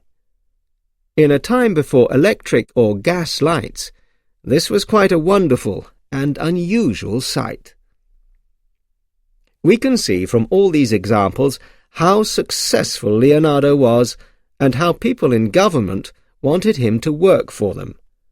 They wanted him to make art and sculptures for them. They were interested in his practical ideas for machines, as well as enjoying his skill in inventing clever and beautiful decorations for plays and parties. Isabella d'Este tried to get a painting from Leonardo for 4 or 5 years. This shows how much she wanted a piece of his work, but she was always careful in her letters not to annoy him. She was a very powerful woman, so this shows how much she valued his art. Giuliano de' Medici did his best to make Leonardo's life pleasant and easy. He gave Leonardo the time and space to think and work instead of demanding things from him. Engineer and architect. Leonardo was trying to sell himself to a powerful man who was interested in protecting his country with castles and soldiers. In about 1483, Leonardo wrote a letter to Ludovico Sforza in Milan, telling him what he could do and therefore why Ludovico should employ him. He said, "I have seen and thought about the works of people who are supposed to be best at making war machines. I will show my ideas and secrets to you, and will make what you want." He then listed some of his ideas for military equipment: light but strong movable bridges, ways to destroy the enemy's bridges, ladders and bridges for military camps, and ways to stop water filling holes that had been dug, ways of destroying a castle without using big guns, movable guns that would shoot large numbers of stones, secret ways underneath the ground, even under rivers, covered vehicles that could pass safely among enemy soldiers, unusual big and small guns, machines for throwing stones, and ships that were safe from attack by guns at sea. He continued that in times of peace he was an architect and good at controlling the movement of water, and he could sculpt and paint. We might be surprised that Leonardo put painting last on the list, since it was the thing he was best known for in the 1480s. But Leonardo was trying to sell himself to a powerful man who was interested in protecting his country with castles and soldiers. A man like this wanted military machines that his enemies did not have, and clever ways to win wars. It was also quite normal at this time for architects and engineers to train first as painters or sculptors. We can see this too from the list of Ludovico's top engineers in the 1490s. Bramante, engineer and painter. Giovanni Battaggio, engineer and builder. Gian Giacomo Dolcebuono, engineer and sculptor. Leonardo da Vinci, engineer and painter. All of them also worked as architects. Leonardo the architect. When Leonardo wrote to Ludovico about his abilities as an architect, we do not know if he had already planned or built anything. We do know, though, that in 1487 he worked on the main church in Milan. This was a big stone building that had been started in 1386. By the middle of the 1480s, it was built up to the roof, but one part of the roof needed to be very wide and high, and nobody was sure how to do it. Leonardo was paid for 6 months to work on a wooden model for this with a man who worked in wood. Leonardo had to think about what shape to make the roof and how to make the stones fit together and stay up. So it needed very practical ideas and the skills of an engineer. At the same time, this roof needed to be beautiful. Several other architects were asked for solutions, and Leonardo did not win this competition, but in 1490 he was asked to give advice on the main church in Pavia, a large town that was under the control of the Sforza family. Geometry and mathematics were at the centre of Leonardo's ideas about architecture. He believed that each part of a building had a correct place, so there was a perfect relationship between the smallest and the largest parts.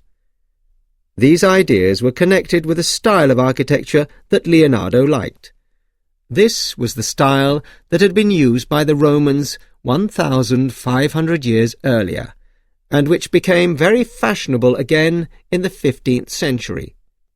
It became a new style instead of appearing old. Leonardo noted in his writings a couple of times that an architect friend in Milan had a copy of a famous Roman book on architecture, the style that Leonardo and others were very enthusiastic about. During his years in Milan, Leonardo wanted to learn all about architecture and its rules. Cities. Leonardo was interested in how people live and how to make their daily lives pleasant. So he made plans for the organization of cities. Again, he thought about this in very practical ways. Leonardo wanted to destroy poor and nasty houses and to build whole new areas for people to live in. People thought that crowded conditions, especially bad air, spread disease. Fear of this was common, especially as Leonardo and others remembered great sickness and many deaths in Milan in 1484 to 85. Leonardo suggested that good houses should be built next to wide streets and near a convenient market square with shops round it. In his description and drawings, like the one below, there are streets running on different levels. Roads or waterways underneath the ground would be used to take dirt and rubbish out of the city. The purpose was to make the whole city healthy and attractive to live in. Such cities were, he believed, good for the economy, because people would come to shop in well-organized and beautiful cities, as well as liking to live there. Ideas about buildings. Leonardo also thought carefully about single buildings and the best way to plan and build them. For example, he had ideas for the best kind of stable for horses. Horses were important for carrying people around, but the rich also used them for hunting, races, games, and war. In one plan for Giuliano de' Medici in Florence, Leonardo recorded that there would be space for 128 horses. We know, of course, that Leonardo himself loved horses. For Leonardo, a stable had to work really well and be comfortable for the horses, but it also had to be beautiful. You can see in the drawing above how he chose the new fashionable style of architecture. The idea here is to keep the horses' food on the floor above the one where the horses live. This keeps the food dry in the middle of the room, and there are big windows for light and air. There are holes in the floor, so food could easily be dropped down to the horses below. Downstairs, the horses lived along each side of the room. The floor goes down slightly into the centre from the sides. There are some holes in this central part which connect with long holes under the floor. These run the whole length of the building for easy cleaning of all the waste from the horses. You can see from Leonardo's city drawing on page 54 that he thought about houses in connection with streets and canals, and each building in connection with other buildings. So he thought about how buildings fitted with other things, including their physical situation. One example was the country house of Agnolo Tovaglia. Agnolo was a rich Florentine businessman, and in the summer of 1500, Leonardo went to the hills south of Florence to draw this house. The drawing was sent to Francesco Gonzaga, who governed Mantua, because he had once stayed with Agnolo in the house. He had liked the house so much that he wanted to build one like it for himself. Agnolo wrote to Francesco that Leonardo sent his good wishes to Francesco and his wife Isabella d'Este. Leonardo had said, though, that if Francesco did build a similar building, he would not be able to make it perfect without bringing there the countryside that was around Agnolo's house. If you cannot move the countryside, you can change the land around a house with gardens. When Leonardo was in Milan, Charles d'Amboise asked him to make plans for a summer house in the country for him just outside the walls of the city. He wanted the house to have big rooms and to open out towards beautiful gardens. Leonardo's notes about ideas for the gardens included plans for a clear stream in which there were clean plants for fish to eat and hide in. There were places filled with birds that sing. There was the lovely smell of flowers. A little canal would run between dining tables, and here you could keep the wine cool. Water would power a machine to make the air cool on hot days, as well as fountains and even musical instruments. The use of water for power was not new. For example, it was used to run machines that prepared and broke seeds for making bread. But Leonardo was very interested in it and wanted to make even more use of water power to run machines. Again, we find Leonardo bringing his different interests together: here machines, nature, and landscape. Controlling the movement of water. People also used water for moving things around. It was easier to carry heavy things or large quantities on boats instead of using horses on muddy and rocky roads. So engineers dug canals to improve the use of rivers and water. Canals meant that you could travel where there was no river, or where a river was not deep enough for boats. Leonardo examined and studied a lot of rivers and canals. There was great skill in knowing how to dig canals, or to control large quantities of water that might appear suddenly after heavy rain. So in 1483, when Leonardo included controlling the movement of water as one of his skills, this was a very important activity. We have already seen how his studies show a knowledge and understanding of the energy and force of water. This included how rivers moved earth and stones and could even change direction as these attacked their edges. The drawing of water in Chapter 2, where the water falls from above, shows it coming out of a man-made hole, showing how water can be made even more powerful if it is controlled. The other two drawings of water in Chapter 2 show water meeting something and changing direction. You can imagine how Leonardo used that idea for the building of a bridge where parts of it were in a river and all was being hit by water. Early in 1494, Leonardo had the chance to increase his knowledge of how canals worked and how the control of water was useful for farming. At this time, he was staying to the east of Milan, near a small town called Vigevano. This was the town where Ludovico Sforza had been born. Ludovico owned farms all round there, and in the 1480s he had had a lot of work done to improve the land, to grow more food. Many canals had been dug to stop the land being wet all the time. Water on other parts of the land was kept and controlled because rice was grown there.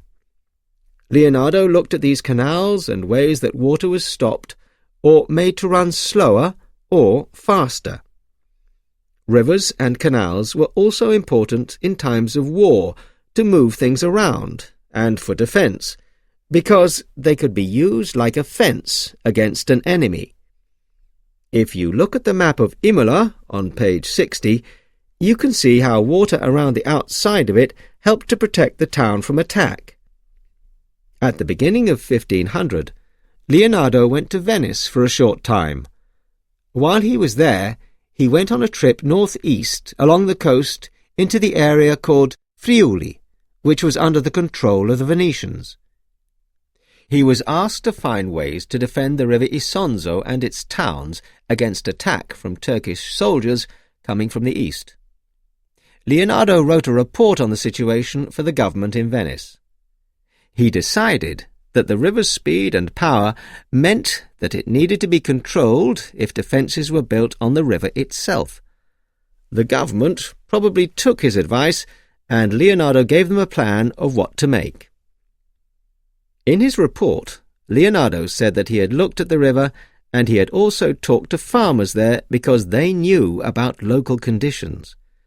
This reminds us of how much Leonardo valued experience, his own and the experience of other people. It also tells us that people were happy to talk to him. Of course, Leonardo had also spent part of his childhood in the country, so he understood farmers' lives and the subjects they talked about. Leonardo the military engineer, in Romagna, with Cesare Borgia. Leonardo probably learnt a lot about military architecture when he worked for Ludovico Sforza, and he used this knowledge in the summer of 1502 when he worked for Cesare Borgia, giving advice on castles and other matters. Cesare was the son of Pope Alexander VI and in charge of the Pope's army, although he was only about 27. He was married to a cousin of King Louis XII of France, and had helped the French army take Milan in 1499. For the next couple of years, French soldiers had helped his army as Cesare took control of a large part of central Italy, the area called Romagna. Florence was very worried about all of this because Cesare was taking towns and countryside on the border of Florentine land. In 1501, the Florentines decided to pay Cesare a large amount of money to work for them. It was really a gift that they had to give him to stop him attacking Florence. But then the situation became more frightening a year later, when the town of Arezzo, which was under Florentine control, decided to accept Cesare's protection instead of Florence's. Florentine ambassadors, including Niccolo Machiavelli, went to see Cesare in Urbino at the end of June. Cesare said that he knew the Florentines did not like him, and, "If you will not have me as your friend, you will know me as your enemy." Machiavelli wrote back to Florence that there is no job so large that it does not seem small to Cesare, and that he was popular with his soldiers, and he has collected the best men in Italy. So the Florentines needed to stay friendly with him. Leonardo entered Cesare's service in Urbino in June 1502. Leonardo had, perhaps, already met him when the French took Milan, because Cesare was with them. 3 years later, Cesare was not officially at war with Florence, so the Florentine Leonardo was not going to work for the enemy. But the situation was difficult, and we have seen that the Florentines were worried. Was Leonardo a kind of spy for the Florentines? Cesare did not, it seems, think this was a possibility because he asked Leonardo to make surveys of the areas and cities that Cesare now controlled, including military castles. In Leonardo's passport, dated the 18th of August 1502, Cesare states that free movement everywhere under his rule should be given to "my most excellent and my preferred architect and general engineer, Leonardo da Vinci, who will survey the places and castles of my land at my request. He should be given all the help that he needs." Leonardo started his travels from Urbino, where he surveyed the city's walls. He travelled quickly from place to place, recording things in a small notebook.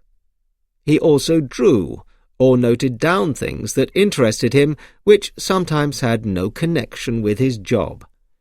In Urbino, for example, he drew a birdhouse and some architectural details of the very famous enormous main house in the town.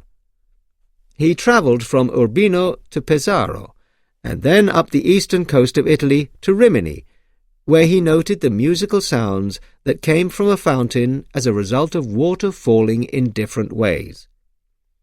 He drew a boat on the sea there, and was interested in how the force of the wind filled its sail and moved the boat forward. As he travelled, he was interested in life in the countryside. He noted how the men looking after the sheep in the area of Cesena communicated with each other. They blew instruments into a hole in the side of a hill, and this made the sound louder and go farther. He also made a drawing of the method that farmers used to hang up bunches of ripe fruit. On the coast at Cesenatico, he measured the port and drew a view from above of the area around. Leonardo arrived in Imola on the 10th of September and stayed there for between 1 and 3 months.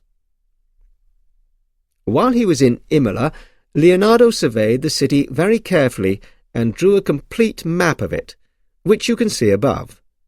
It shows us the city and an area around it. The city's streets and buildings are marked in detail within the walls. Then fields and roads are drawn around the city, and the curves of the river to the south. Leonardo used different colours for buildings, open spaces in the town, fields outside the walls of the town, and waterways. On the left and right of the drawing of the town, Leonardo wrote down the distance and direction to other towns and cities. So he placed Imola in relationship to a larger area. This is the kind of information that was useful to a soldier. It also reminds us that Leonardo always connected the small to the large in the world. Maps in Leonardo's time were made by taking exact measurements of things on the ground and using geometry to place buildings and other things. This took time and had to be done with care. There were no electronic machines to help or to do the sums. Everything was drawn by hand as well. Advising the Florentines on military matters. Leonardo's experiences with Cesare Borgia probably added to his practical knowledge of military architecture. He was able to measure, draw, and improve castles. We can see him making use of this skill in June 1503. Since the 1490s, the Florentines had tried with their army to take control of the city of Pisa on the west coast of Italy. On the 19th of June, 1503, they took a little castle called La Verruca, and Leonardo advised on ways of improving its defences. As part of the Florentine fight against the Pisans, Leonardo gave advice on a much larger and more difficult plan. This was to cut a canal and make the river Arno run south of Pisa instead of through it. The Florentines intended to stop the Pisans bringing food into their city and sending soldiers out. You can see in the picture below what was planned. Leonardo had been very interested in the idea of a canal for part of the river Arno for some time. A straight, deep canal would make it easier for boats to go from Florence to the sea because the river had lots of curves and shallow parts. The water in the canal could also be controlled, so there would not be problems in the summer when the river Arno was often low or dry. Work on the plan to stop the river entering Pisa did start a year later, but Leonardo was not employed on this, and his plans were not followed completely. After 2 months, the whole plan was given up. It had been an expensive disaster. Inventions, games, and success. I cannot believe a man has ever been born who knew as much as Leonardo, and not only about sculpture, painting, and architecture. Leonardo was a great thinker and inventor. He also liked to have fun and to stretch his mind with word and number games. His skill was to see something in nature and then think how to use that for solving human problems. A lot of his ideas probably stayed on paper, and other people only matched some of his inventions much later. Leonardo's studies helped him to make games and machines for people's fun and pleasure. But he had ideas for making useful machines too, machines that could work harder than humans or animals, or that could do things that humans could not do. Birds and flying machines. If you remember, Leonardo said that his first memory as a child was of a bird. There is also a story that he bought birds that had been caught and freed them. He continued to love birds and, most importantly, to watch how they flew and then to record what he saw in notes and drawings. For example, he drew a lot of little pictures of a bird flying and how the bird used the air. Leonardo quickly caught the shapes of the bird's wings, or the way that one wing was lifted higher, or how it used its tail to hold itself as it wanted in the air. Next to each drawing, he made notes. He did this in a whole book that he wrote and drew in April 1505 about birds flying. All this shows how important seeing, looking, and understanding were to him. Leonardo connected his interest in birds with his interest in machines. He began to think about how a person might fly. He noted that the beating of its wings against the air can support a heavy bird in the thin air closer to the sun, and from this, man can learn, with large wings tied to him, how to lift himself. He watched how birds flew, and he also made careful drawings of the bones of birds' wings. His first ideas were to make a machine with wings that went up and down. He decided, though, that a bird's wings let air through, so were not the best idea for a man's wings. You can see from the drawing opposite that he chose a different model, the wing of a bat. So his wings for a man were made of cloth, stretched between very light and thin pieces of wood. Everything was tied together with leather. He also used pieces of curved metal, kept bent under force. But a lot of power is needed to make wings that beat up and down. In the drawing, the man is moving the wing with the power of a lever.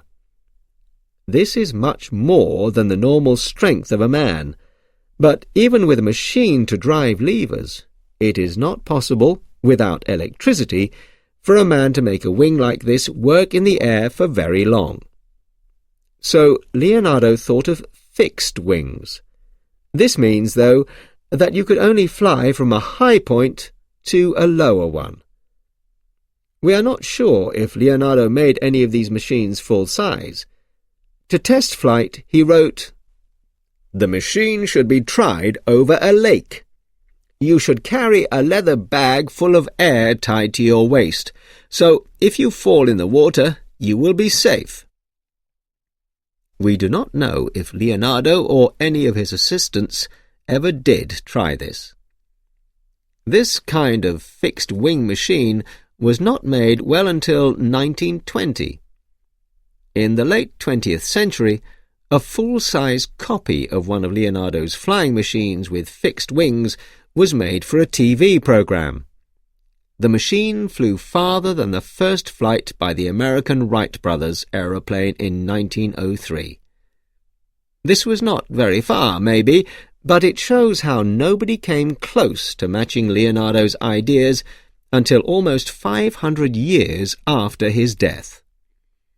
Leonardo also had the idea of a kind of pointed cloth tent about 7 meters high, underneath which a man hung, connected to it by leather belts and ties. The cloth was fixed to pieces of wood and was open at the bottom.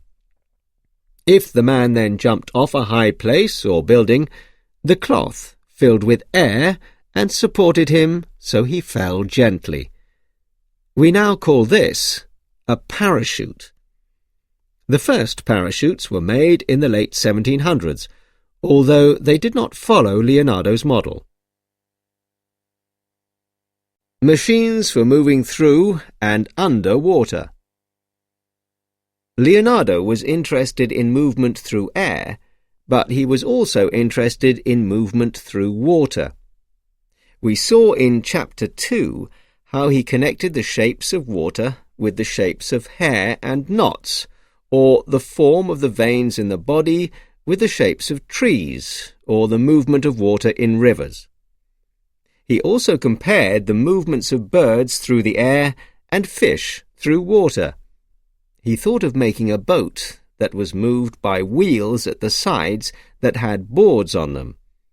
Men made the wheels move by stepping on levers. As the wheels turned, the boards went into the water and pushed the boat forwards. He also thought of ways that would allow a person to stay and even walk around under water. Some ideas, he said, he would not describe, because they would help enemy attacks on ships at sea. But he did describe a kind of head covering to wear under the water with 2 breathing tubes going up to a bell-shaped machine that sat on the surface of the water. One tube let air in, and the other let it out. Equipment like this does in fact work in shallow water. Leonardo had an idea too for a coat that had a leather bag to hold air, so you could stay under water for some time. Clothes and machines for diving underwater were made and used from the 16th century, but they were not very safe or easy to use. A good way to control the movement of air through breathing tubes was only found in 1943. Leonardo's games. Leonardo loved jokes in words and pictures. He liked jokes that played with words and ideas. For example, many people will be busy taking away from a thing that will get bigger as it gets less. What is it? Answer: a hole in the ground. What is a body that grows when the head is taken from it and gets smaller when the head is put back? Answer: a pillow. Who walks on top of trees? Answer: a man wearing shoes made of wood. His picture jokes also show him playing around with ideas. On one sheet of paper, Leonardo put together 154 drawings of pictures of things whose names, when read or spoken, can mean or sound like something else. For example, in the drawing above, you can see that he drew a lion, leone in Italian, in a fire. Ardere means to burn in Italian. Next to a table, desco in Italian. All this adds up to leonardesco, which is the adjective for the name Leonardo. Remember that Leonardo wrote from right to left, and that is true of the pictures here as well as the words. Leonardo also liked to play with numbers, which shows his mathematical skill as well as his taste for games. Here is an example. Put equal numbers of beans in each hand. Move 4 beans from your right hand to your left hand. Throw away the rest of the beans in your right hand. Throw away the same number of beans from your left hand. Pick up and add 5 beans to your left hand. At the end, you will always have 13 beans in your left hand.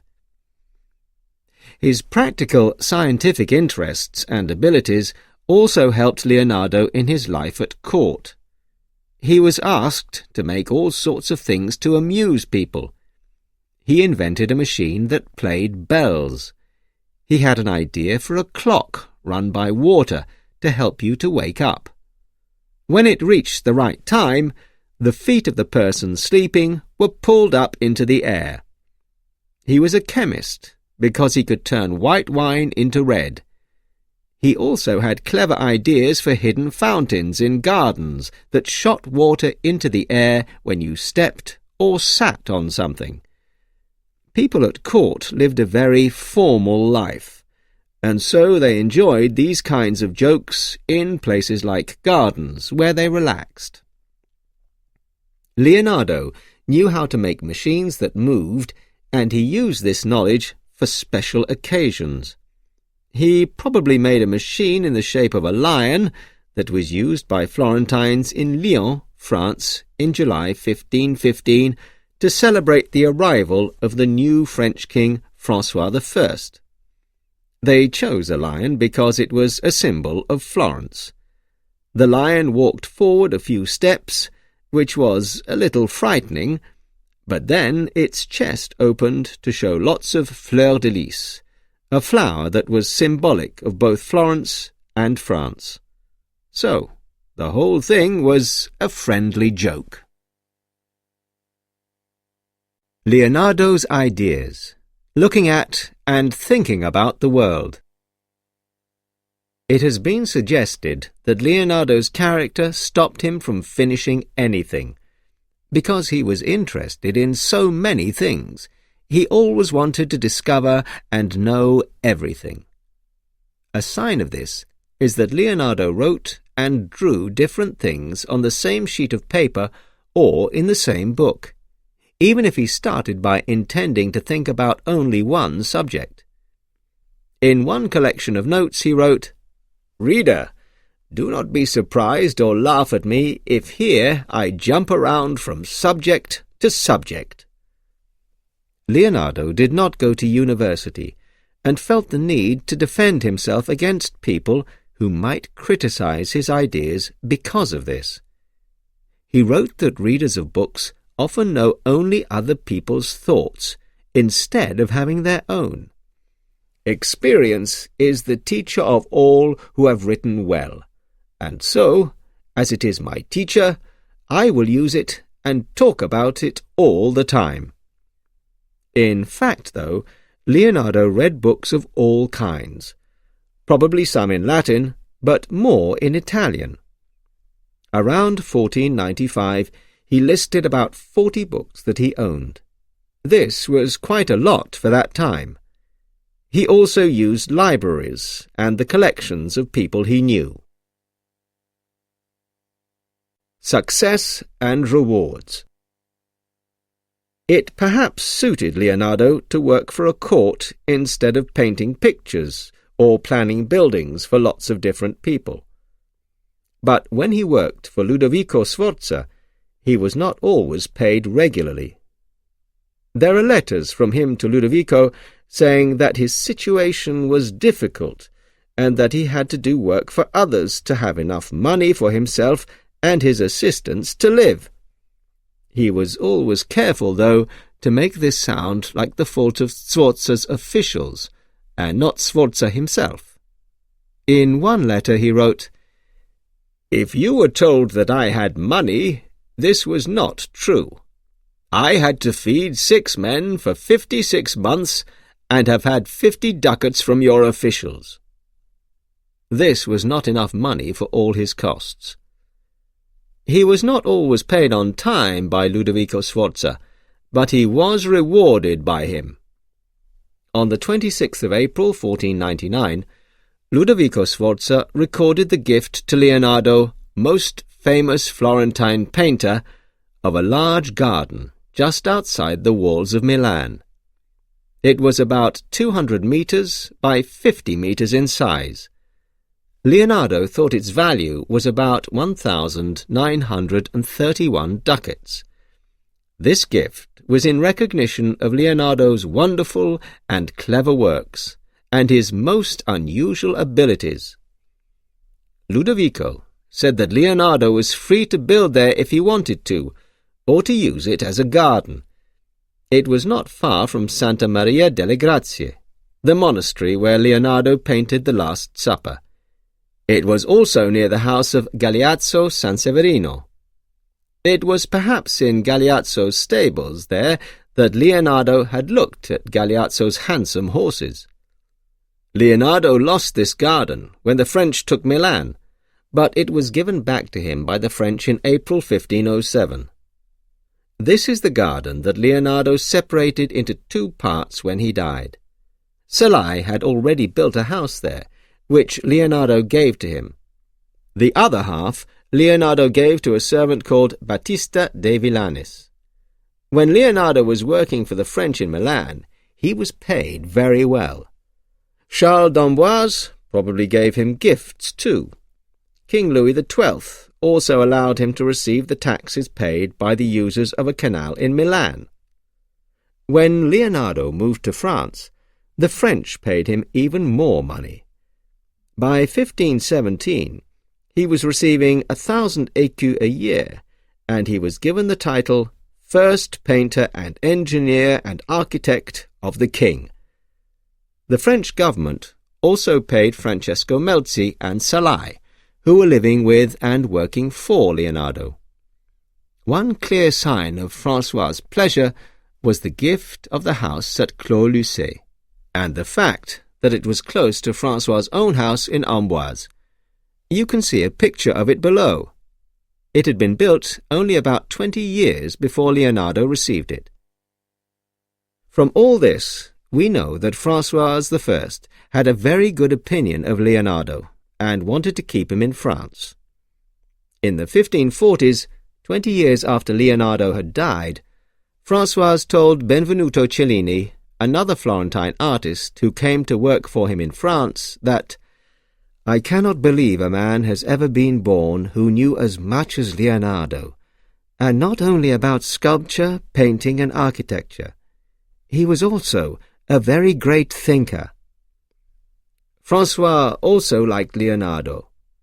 Cellini said that the king was completely crazy about Leonardo's abilities and took such pleasure in hearing him talk that there were few days in the year when he was separated from him. Leonardo, Renaissance man. We can see that Leonardo was admired and rewarded by those who valued all his abilities as an artist, engineer, and thinker. He has excited interest from the time when he was alive until today. The quality of his paintings, studies, and inventions means that many people today call Leonardo a Renaissance man.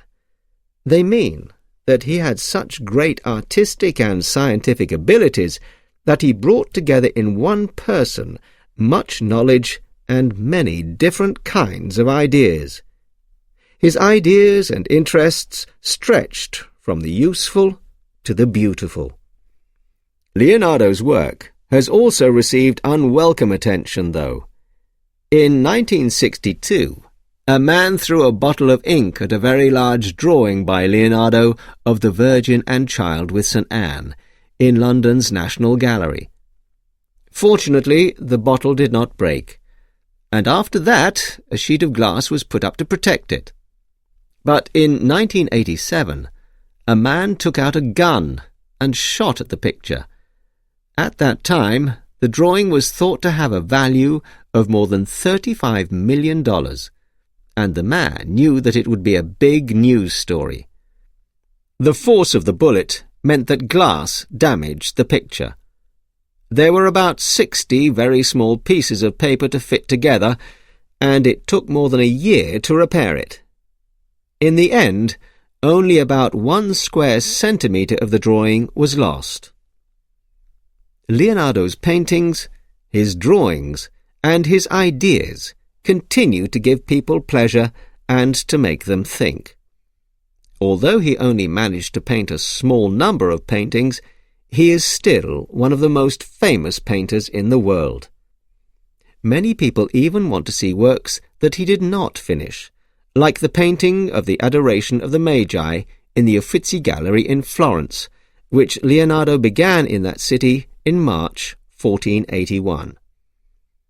Leonardo had just turned 67 when he died, but he had succeeded in doing many things during his life. In his own words, life, if it is well spent, is long. One can say, too, that Leonardo lives today in his art and his inventions.